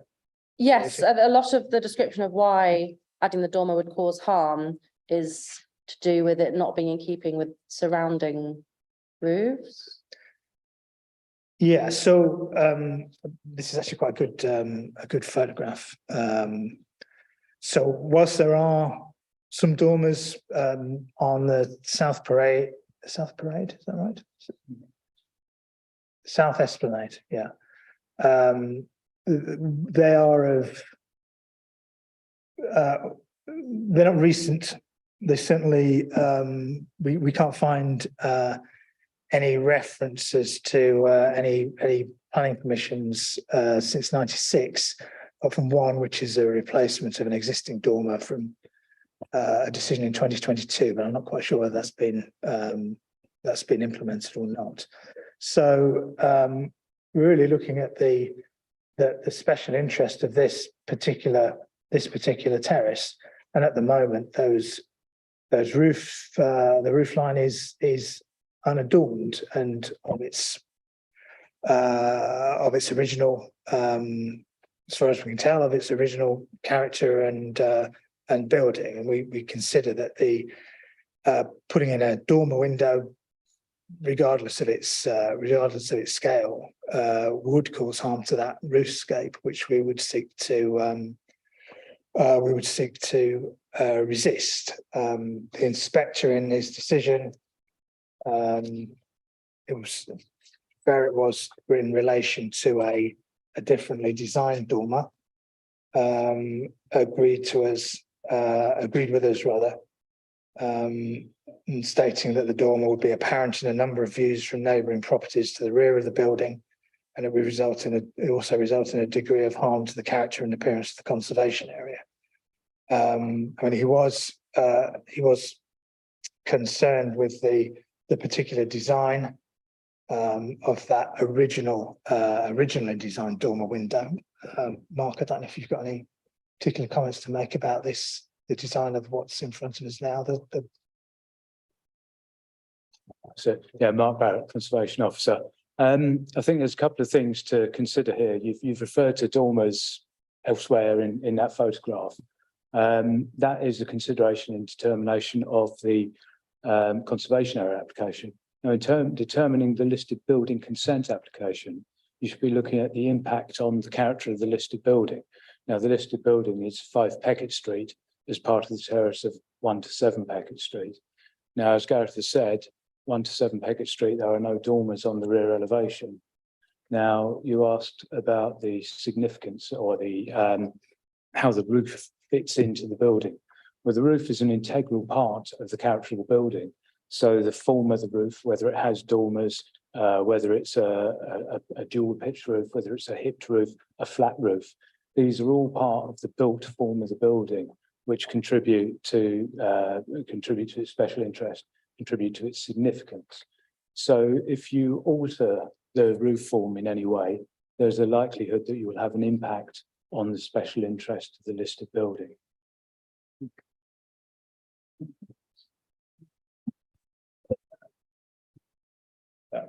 If there's no other questions, then we'll move on to public participation.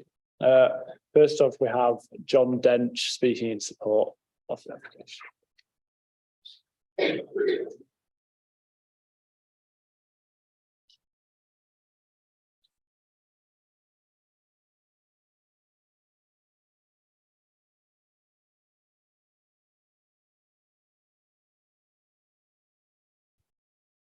Oh, yeah.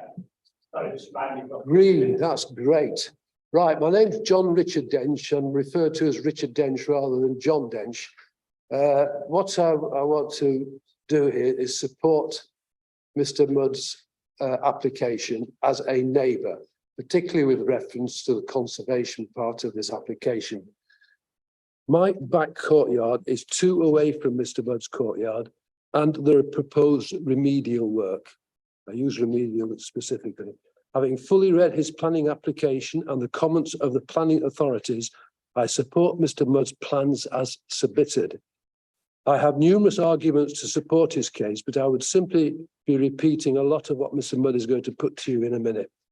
Suffice to say, his plans make a lot of sense to his neighbours, who regard his plans as appropriate and long overdue. You've got to take tender care of these properties, these Victorian properties. You can't just let them stay there and rot. Instead of what I want to do is to focus on one critical issue, which refers to the arguments on conservation. Planning maintain that Mr. Mudd's plans do not comply with the requirements for this conservation area. This despite the fact that they have allowed numerous properties in the immediate area to complete renovations, extensions and developments to a lesser heritage standard and proposed by Mr. Mudd. I see the whole logic baffling. Let me amplify with a specific example.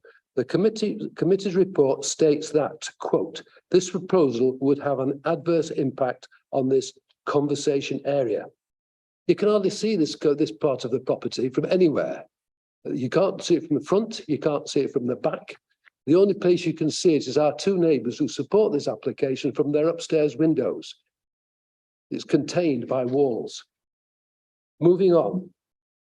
Peckitt Street has 8 properties. Numbers 6, 7 and 8 have extensions built a long time ago. The planners are therefore referring to the protection of the stretch of courtyard properties from the applicant's house, number 5, past number 4, my house number 3, and onto and include 1 and 2 Peckitt Street. They maintain that in refusing Mr. Mudd's application, they are protecting the heritage of these properties.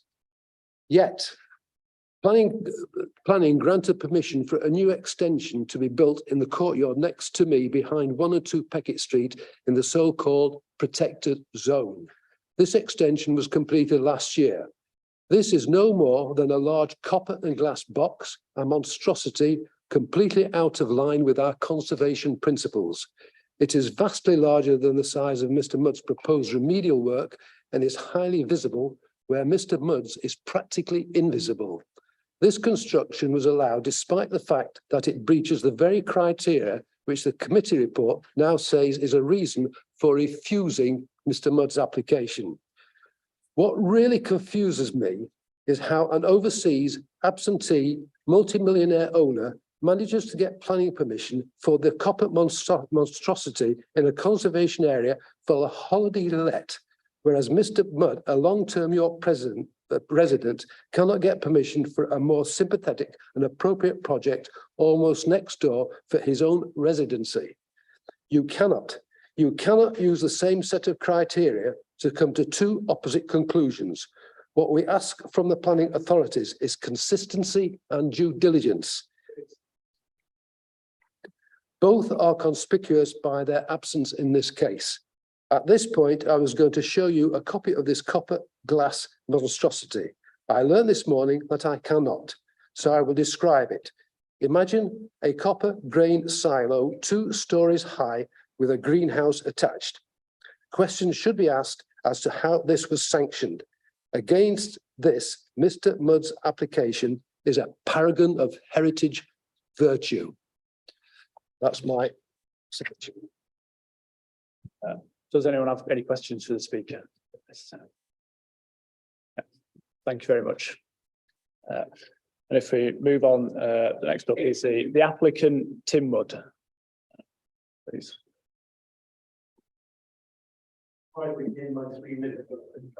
Yeah.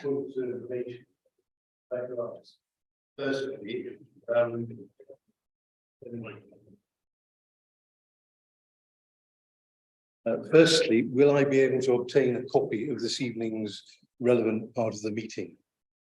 In terms of the minutes, or well, what, sorry? I believe it's being videoed. Yes, yeah, it'll be online. There'll be links to it on the website. I haven't been able to hear a lot of it. Okay. But hopefully I'll be able to hear it later. Yes, yeah, it'll be online via the council website. Thank you. And the second point was that none of the members has visited the property, and I deeply regret that. There was a half-hearted attempt to try to arrange it yesterday, which I agreed to engage with my staff in the office to facilitate, as I am out of York every Tuesday working near Bedale. And I believe it was inflexible, it had to be Tuesday. So I emailed to say that this could be done and a colleague would enable this to happen. However, I was told it was all too late and it wasn't going to be possible. So I deeply regret the fact that none of you have seen it. Sorry, you need to sit down or else we can't see you. You stood in front. You need to sit down. Sorry, you just stood in front of the camera. That was all I was Right. asked to say. My apologies. Sorry. So what I'm really saying is, rather than blindly, all of you making a decision to probably take the recommendation of the planning officer and heritage officer, rather than decide that this evening, may I ask that you come and see the building for yourselves, because the photographs up there are very obscure and don't show you the relevant. If I could, sorry, I'm going to have to move you on. Sorry, I'm being encouraged to move you on to speaking. But just to come to that point, it's I think it's fairly common practice for us to review sites about having had the site inspection if it's been advised that that's acceptable. And I think the impression of the buildings is suitable from the presentation that'll be put on screen or has been put on screen. But I understand your concerns, and I'm quite concerned the photographs don't show the relevant points that I'm about to mention. I have brought with me photographs which are not new information, and I'd be very happy for councillors to have a look at these before, during, or after. Yeah, sadly we can't. Well, I mean, is this democratic or is it not?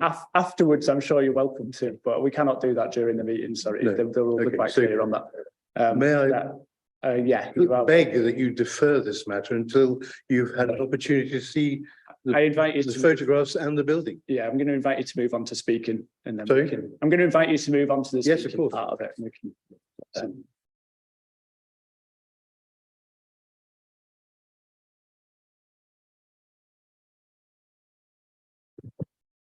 Well, good evening, councillors. I am the applicant, Tim Mudd, and I have occupied 5 Peckitt Street as an office since August 1984, and jointly as a home and business premises since April 86. It is my desire, age 66 shortly, to retire soon and live in this property enhanced, and I can't live in a museum, which it currently is. The kitchen is well substandard. I'm very grateful to Councillor Fitzpatrick for calling this case in to be considered by the members, as she saw that a straight refusal was not in the long-term best interests of the building. Councillor Dave Merritt also visited the property, and I'm grateful for his understanding and his comments, which were sent. Process has prevented him from sharing his thoughts, having seen the building, with all of you.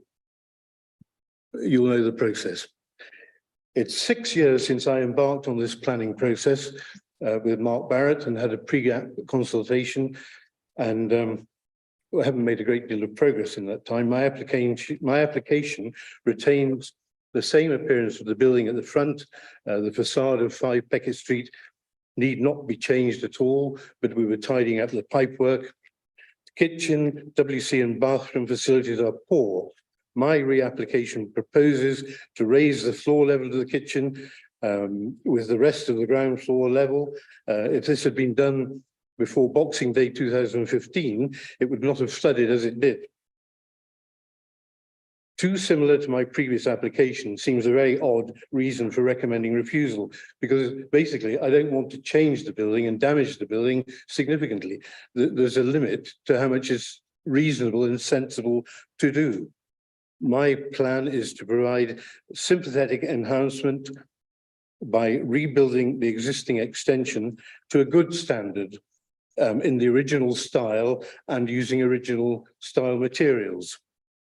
All my neighbours welcome my application and support my proposals. They're the only ones who can see it. The planning officer hasn't come to see it. Being a high wall around the back, the structure cannot be seen by anybody else. Pre-application the conservation officer suggested that a dormer was acceptable and in principle subject to satisfactory design. As suggested by the planning inspector, I have given notice of the style of dormer I would like to see.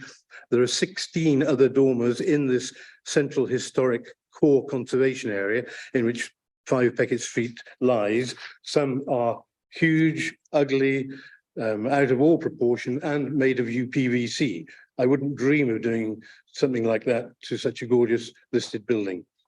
Minor internal alterations aim to allow good light from the south facing windows to enhance the accommodation in the north facing accommodation. I'm proposing to 30 seconds. I'm proposing to revert the cloakroom to 1 bathroom, modern facilities. Proposal makes access to the loft space safer and easier, and currently this is via a small door located high up, accessed only by a ladder. I wish to improve 5 Peckitt Street with retaining all its character and sourcing and adding back authentic period features where possible. Taking down and rebuilding the kitchen would afford the owners of number 6 access to their gable to carry out urgent maintenance to prevent masonry continuing to fall in the yard of number 5, which is dangerous. I would like to pass the photographs around. I gather I can't. Please come and see it. Please defer this, come and see it and make an informed decision. I'm feeling somewhat discriminated against. Everybody else has dormers, Veluxes, you name it. There are hundreds, several of them. 16. You should be encouraging living in the city. I want to come and live in the city full time. My application deals with flood resilience and disabled access. What's wrong with it? Sorry, does anyone have any questions for the speaker? Yeah, I'll start with Councillor Ellie. All right. Thank you, Chair. Thank you for taking the time to come and speak to us today. You mentioned the access to the 2nd floor, is that right? Could you explain more about the changes? Because I'm struggling to see the changes from On the 2nd floor? Yes. Up to the top floor. We've got existing plans and elevations here which show stairs going round up to bedroom 1 and 2. Is that where you're referring That's right. to? So I'm not proposing to alter that at all. In fact, all I would like to do is make a bathroom in the 2nd smaller, what we use in the office is an archive room. in the second bedroom. So that makes basically a self-contained suite with a bedroom and a bathroom. And ideally, the dormer to bring some south light into the top floor, which is very dingy and north-facing at the moment.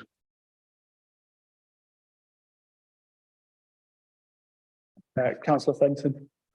Thank you for talking to us. Obviously, one of the things we need to weigh up are the potential benefits of the proposal and the extent to which they may outweigh the actual obviously time to the listed building. In terms of the dormer, which is we've heard in the report is a source of considerable concern. Looking at the plans there, what benefits would the dormer bring that you think are so critical to your overall vision for the property? The top floor suddenly would have good quality southern light pouring into the bedroom.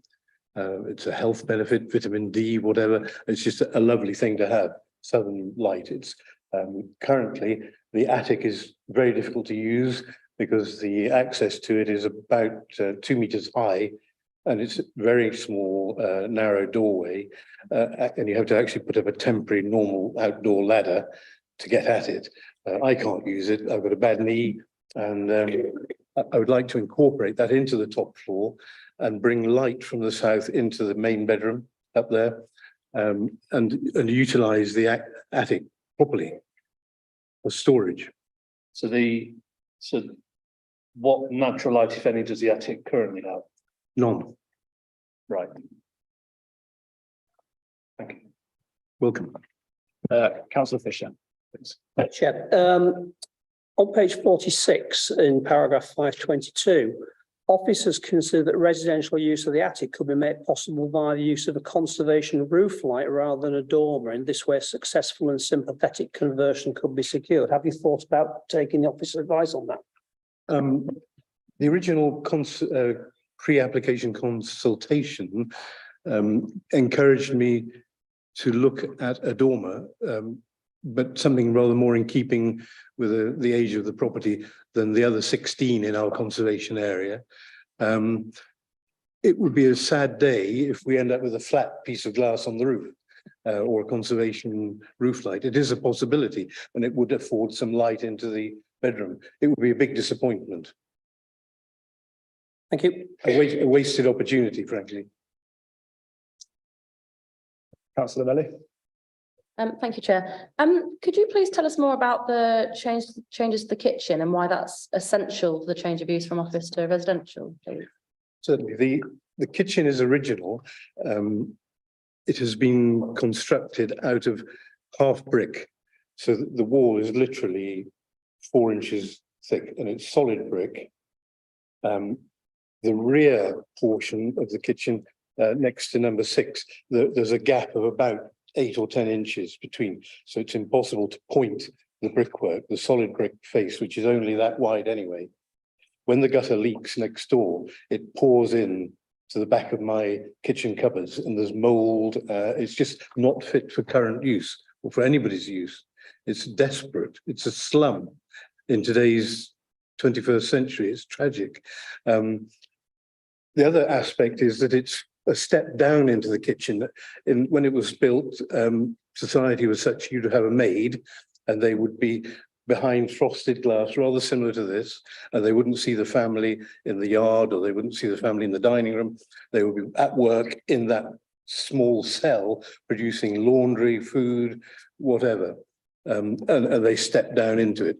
In Boxing Day 2015, the kitchen flooded by about 5 inches of water, 4 or 5 inches, and it destroyed part of the kitchen cabinets and so on. It would be nice from a point of view of flood, disabled access, and just sort of modern living to have the whole thing on one level. So you could walk from the dining room to the kitchen safely. I imagine as I'm zimmering around at 75 years old or whatever, if I'm lucky, it will be inconvenient to step down into the kitchen frequently. So flooding and age and disability, common sense, say, bring it up 4 or 6 inches to level with the rest of the house. And in Boxing Day 2015, it would not have flooded. I wouldn't have had the damage to the kitchen units had that already been done. So it's flood resilience work. Can I ask a supplementary question, Joe? Yeah, no problem. Would it be possible to raise the level of the floor within the existing building structure without having to demolish that part of the building, which we've been told has heritage value? I believe it would be possible to, but there would be not much ceiling height. But yes, could be done. Just quite how you would do that to make it waterproof and an overall benefit, I'm not entirely certain. Councillor Bassett, question. Thank you. Yes, I want to make sure I've properly understood what's being proposed here. When I read about a dormer, I was thinking about what appeared to be lights or dormer on the extension at the back of the house. Oh, no. Well, there are two issues, I think. Is there also windows in the roof there? Is that what's proposed? Not currently. So what am I, maybe officers can help me understand what I'm seeing there. So this is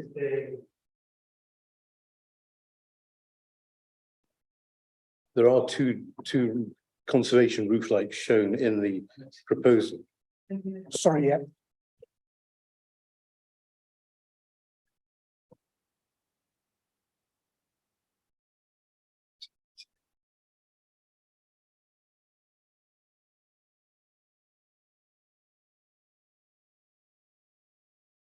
So the question in terms of the dormer. So that This is the bottom of the screen, I think.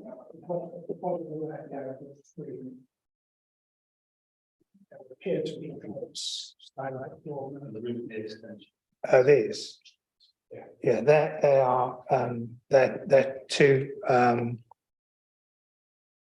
conservation roof lights.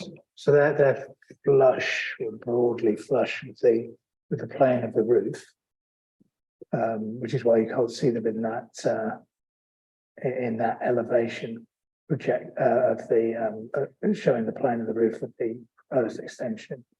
And then this is the dormer window, which projects above the plane of the roof.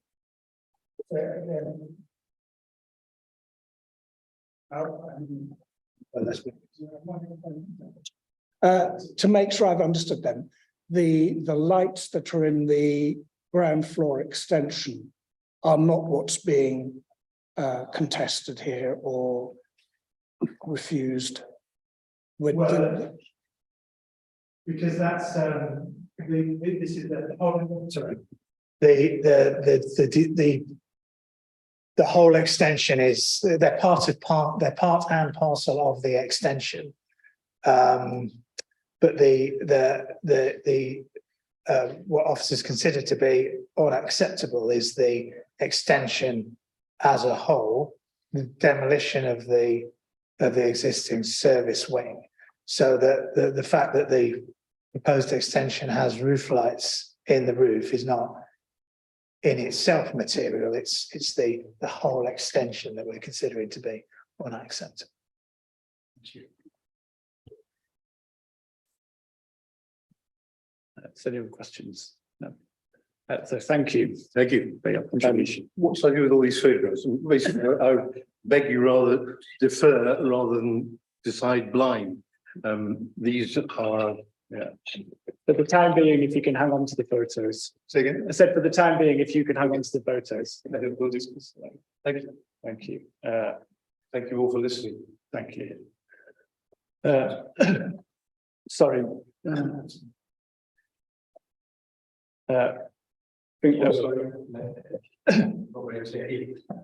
Sorry, Mark, I believe you had a comment that you wish to.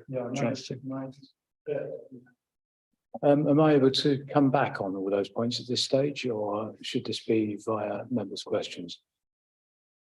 Essentially at that stage. Well, I don't have to know that. I know what the question is that we're asking you. So I think As conservation, I think so. All right. I think there's quite a lot that's come from those two speakers.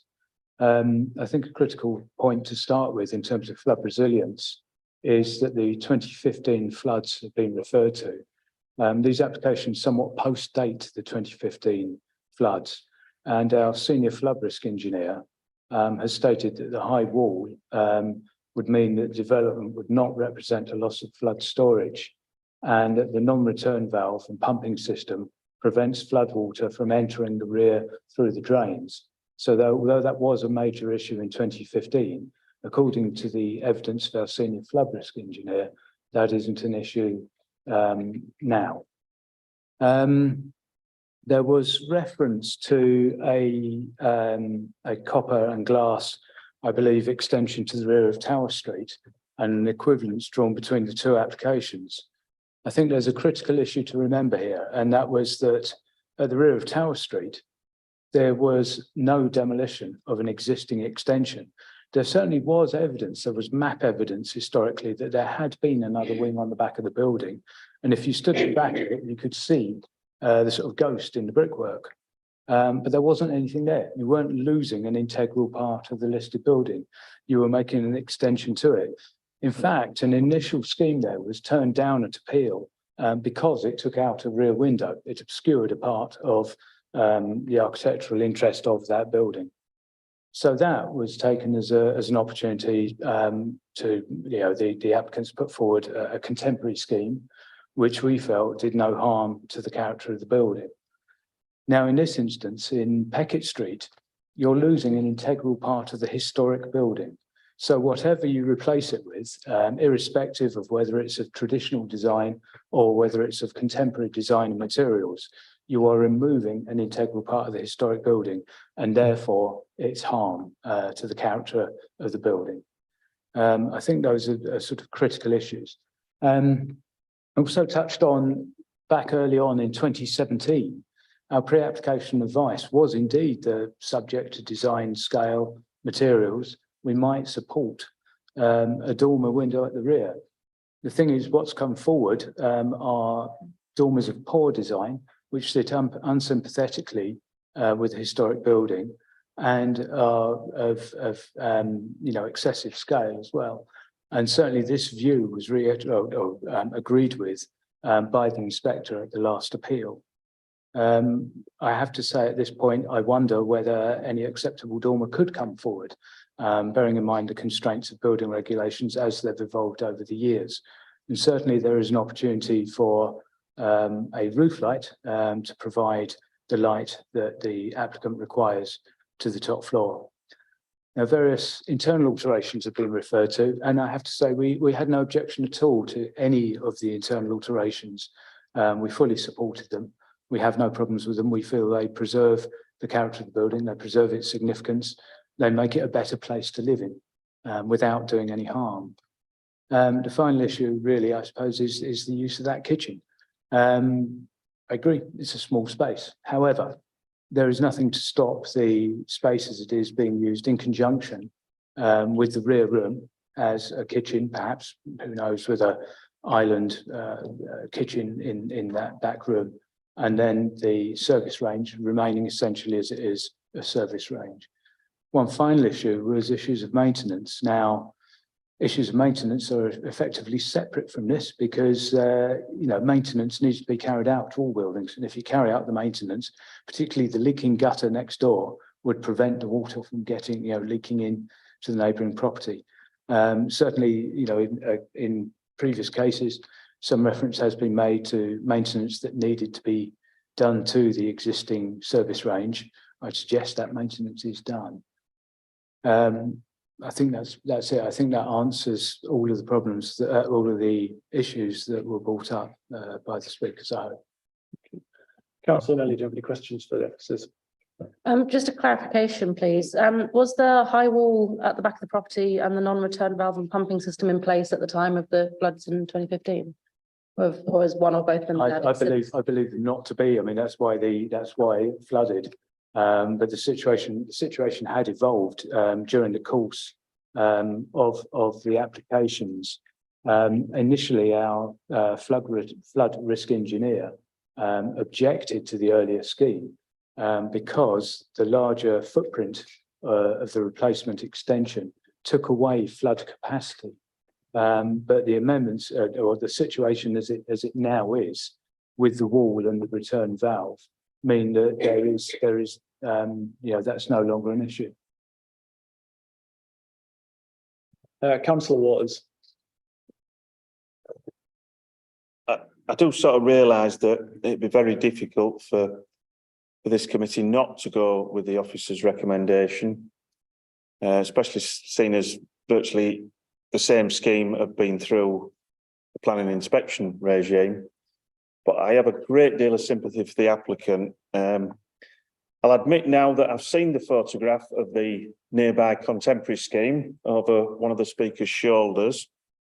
And I fully agree, it looks absolutely hideous. And we really owe it to people to be having a consistent standard of materials.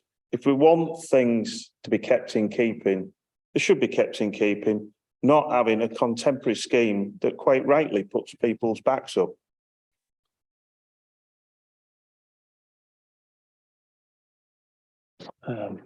If there's no other questions, I'll move into that.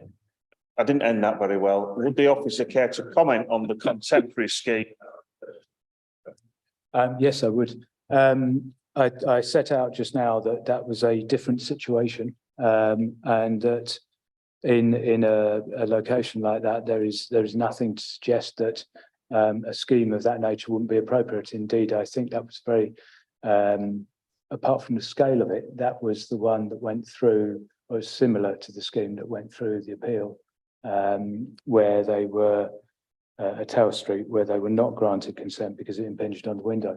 A critical issue, again, I would point out here, is that at Tower Street, you're talking about a separate listed building, a separate range, and a different situation in that you are not losing the existing extension. There is room for contemporary architecture, contemporary materials, where they don't harm the character of the building or the area. If the copper and glass range had been in a more prominent location, say at the end of the terrace exposed to the street, we would almost certainly have refused that because it didn't reflect the prevailing materials of the area. The fact that it was tucked away in that little yard meant that we saw it differently. It didn't draw undue attention. But I come back to the key issue with 5 Peckitt Street is you are actually demolishing something that contributes both to the character of the listed building and the character of the conservation area. Councillor Waters again, sorry, and I'll come to you next. Would you acknowledge the confusion that is created when a contemporary design like that is approved? I don't think we as a planning authority have the power to dictate whether designs are contemporary or whether they're historic. What we do have the power to do is look at whether or not they preserve the character and appearance of the conservation area. We could, in certain areas where there is a consistent street scene, we certainly could refuse an application because it introduced novel materials to the area. In this situation, I don't think we would get that past appeal. Councillor Valley. So a clarification on this extension that's been referenced, but we haven't really seen its location. Is it within the same conservation area as this application site? And is it within the setting of this set of listed buildings that are listed together? It's all in the Central Historic Core Conservation Area. Arguably, yes, they've certainly got group value. So arguably they do have some sort of interrelated setting. But the issue before us is not just the impact on the conservation area, it's the impact on the character of the listed building. And that's the duty. We have to discharge the duty by having special regard to the preservation of the building. Yeah, Councillor Bassing. Thank you. Again, I'd like to make sure I'm understanding things. So we've just been told that when an extension is tucked away and no one can see it, then the decisions made about its impact are considered differently to if it is in your face on the street, seen by everyone. And when I looked at the plans and looked at Google Maps yesterday, it occurred to me, and I think what I've heard this afternoon would echo this, that actually the proposed extension can't be seen from anywhere. There's a 3-meter high wall at the back. It's a short row of houses, most of which have been extended at previous points. And quite literally only 2 properties will ever see the extension. So I'm keen to properly understand when tucked away makes a difference and when it doesn't. And secondly, related to that, I've seen many, I understood the point that has been made about not harming the original fabric of the building. And I want to make clear I've understood there what's being said as well. If the applicant proposed an extension at the back that ended up being the same size and scale as what they're proposing, but instead of removing the original buildings, simply added to them, would that be acceptable? Would that change the response from officers? Can I just cover the first part of the second bit? Yeah. In terms of visibility, the inspector covered this in their decision in paragraph 15. He stated, "I note the appellant's assertion that the development would not be apparent in any public views," but then said, "However, listed buildings are protected for their inherent qualities, irrespective of whether or not they are visible to the public." In terms of impact on the conservation area, it's slightly different. I mean, the conservation area is the conservation area, not just the bits you can see from public vantage points, but there will be. It's less clear cut than that with a conservation area assessment. So if something isn't unduly prominent, we may well be more flexible in terms of alterations that are made with the in terms of the impact on the conservation area. That is the bit about whether you could make alterations. I think it's quite difficult to. Committee should really determine what's in front of them on its own merits, considering policies, legislation. Shouldn't really seek to, what if we were looking at something different? Would we be making a different decision? I don't think that's really a consideration the committee should have, personally. Yes. So if I could come back on that, something that the inspector pointed to was the subservience of the existing building. If you add to it, it's not as subservient, and that's something that he considered in refusing the last appeal. So if you make it bigger, it's not as subservient to the original building as it was. So you diminish that relationship. So making it bigger, making the existing one bigger, is not something that we would support. Yeah, thank you. So given what you've just said there, when a proposal came in to put a copper and glass extension on the back of a building in the conservation that changed its mass and its scale and everything else, why was the increase in mass not considered important on that occasion? I come back to, I think I've answered this point on 2 occasions already. That was an extension to the rear of a house. There wasn't a service range that contributed to the integrity of the building. That was not being lost. There was a new extension being put on the back of the building, which replaced an extension that had been lost some decades before. I can't remember when it last appeared on the map, somewhere around the 1950s. So you were not changing the relationship of an existing service range with the host building. You were just extending on the back of the building. So you were not changing the subservient relationship of the service range to the main building.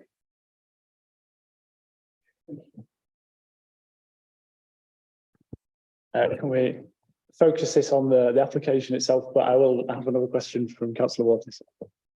Well, it wasn't so much a question. I was just going to try and move it forward if you wanted it moving forward. Yeah.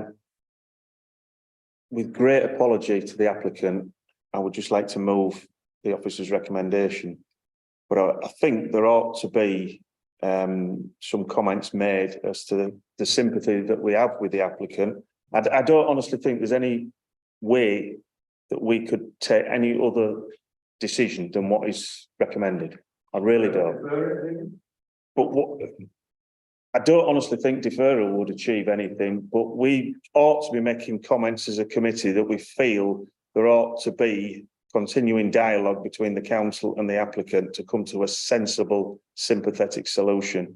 And I fully understand the confusion with the photograph that I've seen of that other extension. Sorry to mention that again, Chair, but I'll put that on as a proposal to try and move it forward. Yeah, thank you. Councillor Fenton. I think going back to what I said earlier in terms of we're weighing up the benefit of bringing this property into use as a main residence, which I don't think any of us should underestimate, against the harms to the listed building and the wider 1 to 7 Peckitt Street. I personally don't have. I consider the rear extension and demolition of the existing kitchen range to be. I consider the benefit to outweigh the harm on that front. I think the frustration that I have is with regard to the dormer. Officers have suggested that if rather than either the current or the previously refused dormer design, there was a roof light or something that didn't alter the roof line and have such an impact on the existing roofscape of numbers 1 to 7. I would probably in a position of leaning towards approval, but on the basis of what we've got in front of us, would support Councillor Waters' recommendation of refusal in accordance with the officer recommendation. Yeah, I'll go to Councillor Fisher because I've had hand up. Yeah. I think in view of the planning inspector's decision, it would be extraordinarily difficult for us to do anything other than refuse this application as it stands. There are some aspects of it I'm totally in favour of. The change of use from office to residential, I see absolutely no issue with that whatsoever. And I believe that can actually be done with a little bit of, shall we say, flexibility from the applicant, because clearly he has occupied this, he wants it to be his home. My concern is the loss of the range at the back and the dormer. I don't think the dormer is a good idea. I'd urge him to look at the roof light suggestion, which I think would solve the problem of that aspect of it. Whether or not there could be possibly some kind of slight alterations to the existing rear range, because I know I grew up in a house which had a similar sort of very thin brick wall, and it was cold and miserable and damp all year. Whether or not there could not be some latitude in trying to reconstruct that slightly, keeping it subservient but making it fit for purpose in the 21st century. You know, I'd like to see that could possibly be done, but I cannot support the application as it now stands. Yeah, understood. We've had a proposer and a seconder to move to recommendation, but I would just note I thought that was over here before. Or was it here? Yeah. Yeah, I would just like to ditto the same comments that have been made around the fact that there is great sympathy with what you're trying to achieve here. But there are routes forward for doing this that are more sympathetic to the way that the building works, in my opinion. I've worked with listed buildings myself before, and there are ways that you can work with the structure itself without having perhaps the same level of impact on it. Sorry, is it something you want to add? Yeah. Councillor Melly. Contribute to the debate. Yeah. Yeah. Yeah, I'm also very sympathetic to the applicant, and I think that there are some aspects of this application that I would want to support, and that actually are improvements on what is currently there, such as the change of use to residential, which of course has huge value, especially in the city centre. And there's mentions of internal alterations that would return it to the historic plan layout. And I think it's important that when we have beautiful listed buildings like this, that we have a viable use for them so that they are maintained. I mean, they are valuable heritage, parts of our heritage, and if they're not in a viable use, then they won't be maintained and looked after. And I think all of that, there are valuable parts of this application, which I would want to support, but the application as a whole, I agree with what others have said, that other aspects of the application do harm that isn't outweighed by those benefits, and those benefits could be reached through a different application, a different proposal. But it does sound like, especially the kitchen, it's not viable for the building to be used, and therefore won't be maintained. So I hope that there will be another application that can be approved so that this building can be maintained and kept for future, and so that it can be a viable, well-loved home. Thank you. Councillor. We're debating now, aren't we? I think. I have a few comments I'd like to make. I'm coming back to planning after 13 years off, and I have to say I'm a bit disappointed that we haven't seemed to moved on very far. I'm very hopeful that we'll have a local plan soon, and that we'll start putting in new planning documents that help inform us when we're dealing with all of this going forwards. I'm very concerned that we have a process that doesn't allow us to consider how the needs of the present and the future can be incorporated into the needs of the past. I certainly wouldn't. I've been in houses that have terrible kitchens. I have no intention to going back to one. I've been in houses with single walls and no cavity insulation that are freezing in winter, and I don't want to go back to one. My father still lives in one. I think also of the fact that I've been in 13th century castles with bespoke double glazing. St. Paul's Cathedral has bespoke double glazing. I think we're going to have to find a way going forwards of reconciling our past and our future. I feel huge sympathy for the applicant.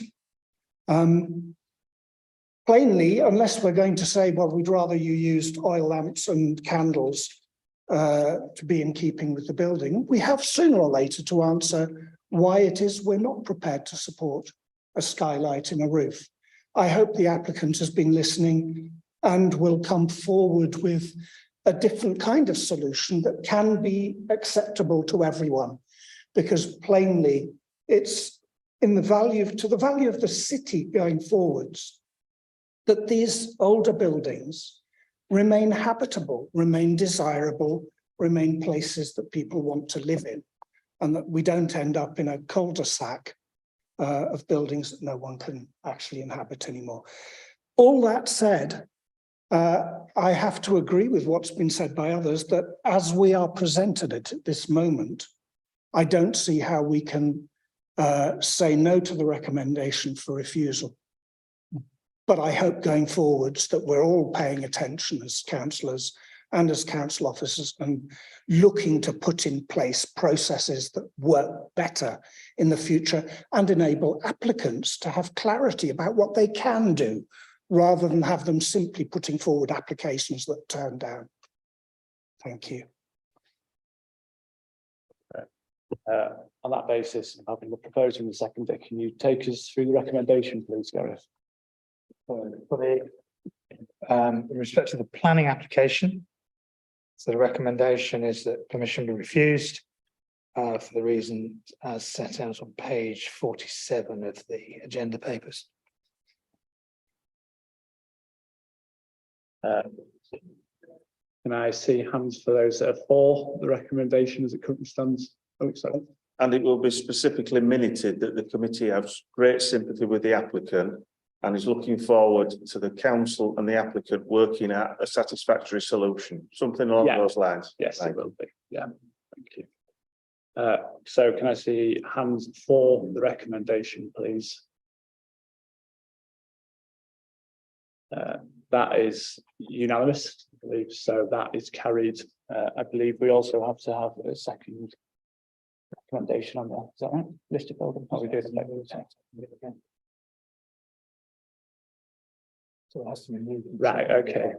So the recommendation for listed building, we're now looking for someone to propose that we move that. Recommendation.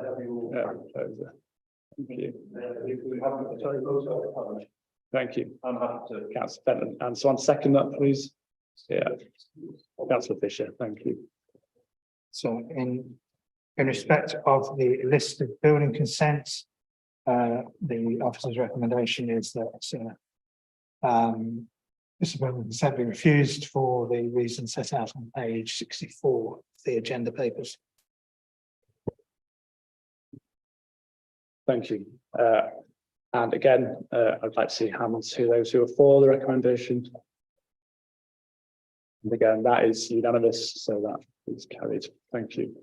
I think it's best that we take a very short break there before we move on to the next application. No more than 5 minutes on that. We want this first.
Yes.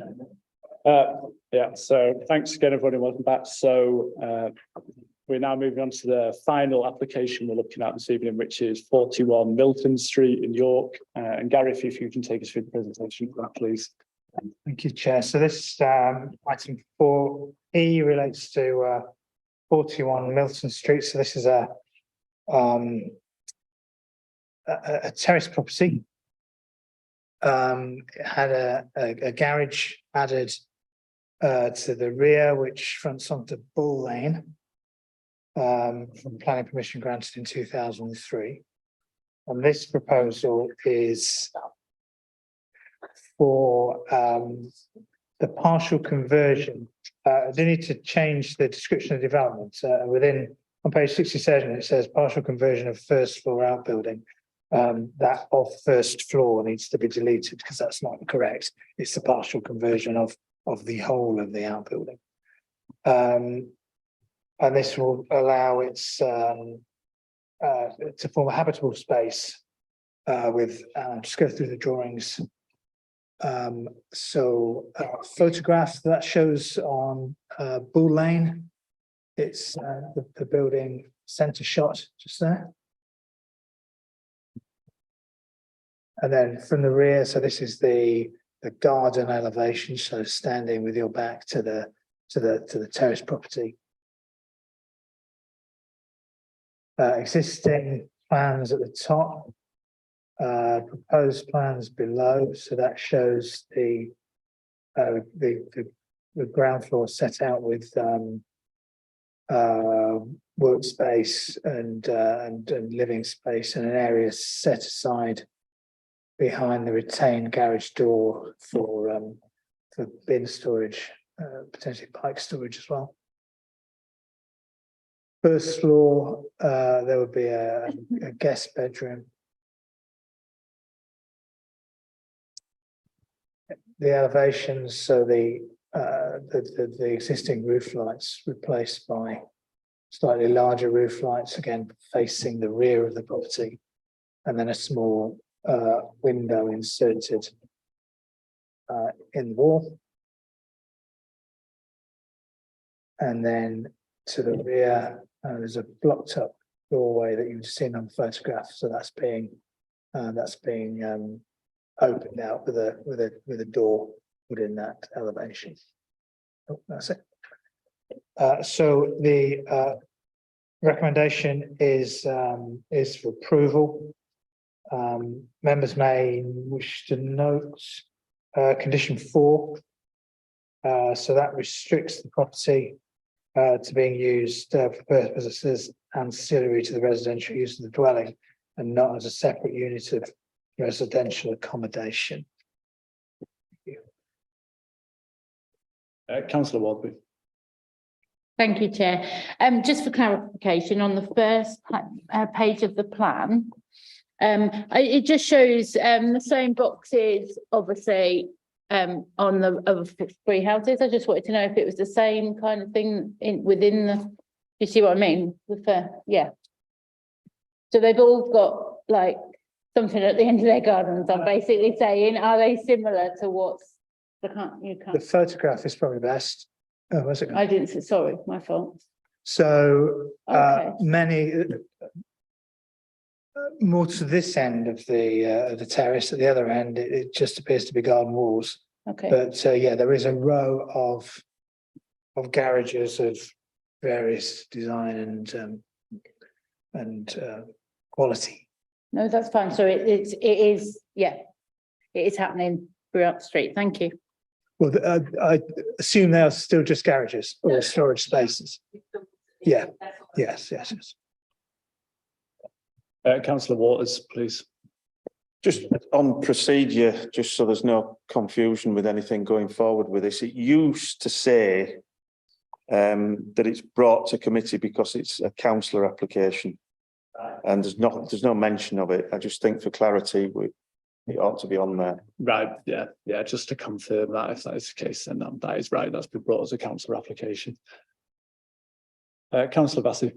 And to add to that, can you please just maybe then clarify? I mean, if the councillor is known to all of us, I don't consider that to be a prejudicial interest in this context, but I do want to declare, following on exactly from what Councillor Waters has said. This is news to me. Is the advice that that is okay? Yeah, that's fine. Can you confirm which councillor it is? The applicant is set out on the on page 67. Yeah. Thank you. Councillor Belly, please. I'm very aware of huge issues that are caused by short-term holiday lets in this area in particular, and the rest of the ward that it sits in and neighbouring ward. So I understand why that condition has been put there.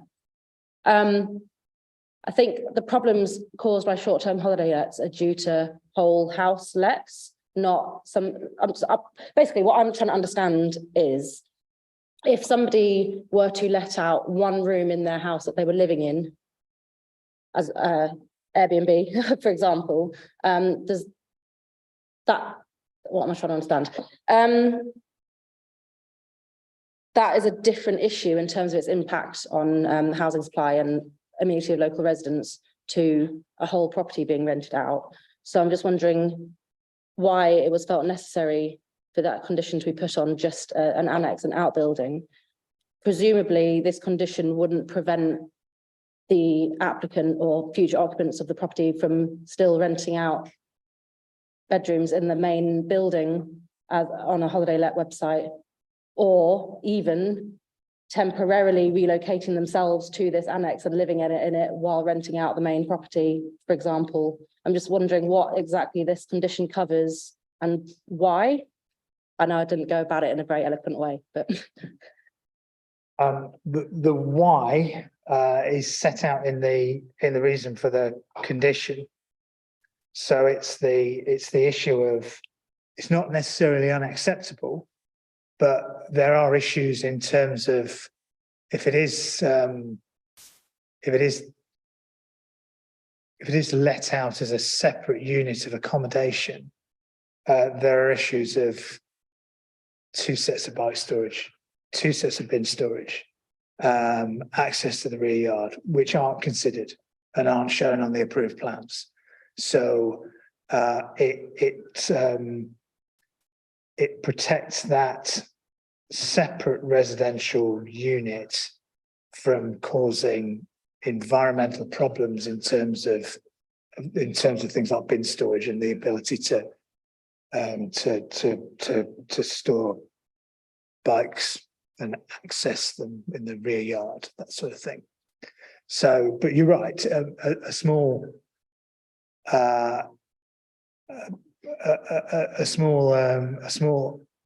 holiday let, if those issues could be addressed satisfactorily, is probably not unacceptable, but those issues need to be addressed, and they're not addressed as part of this application because that's not what's being proposed. But yeah, and if they let it out to a lodger, for example, that would probably be considered to be ancillary in the same way that a lodger living in a I say living in your roof, that's not right, is it? Living in a spare bedroom would be considered ancillary. Yeah, we would occasional letting to paying guests would be considered in the same way that we would for anyone who owns a property and does it that way. Yeah.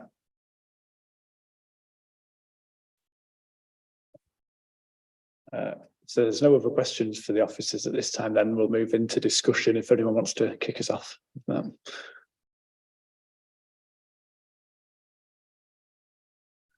Councillor Waters. I'll just move approval. There's nothing contentious in this.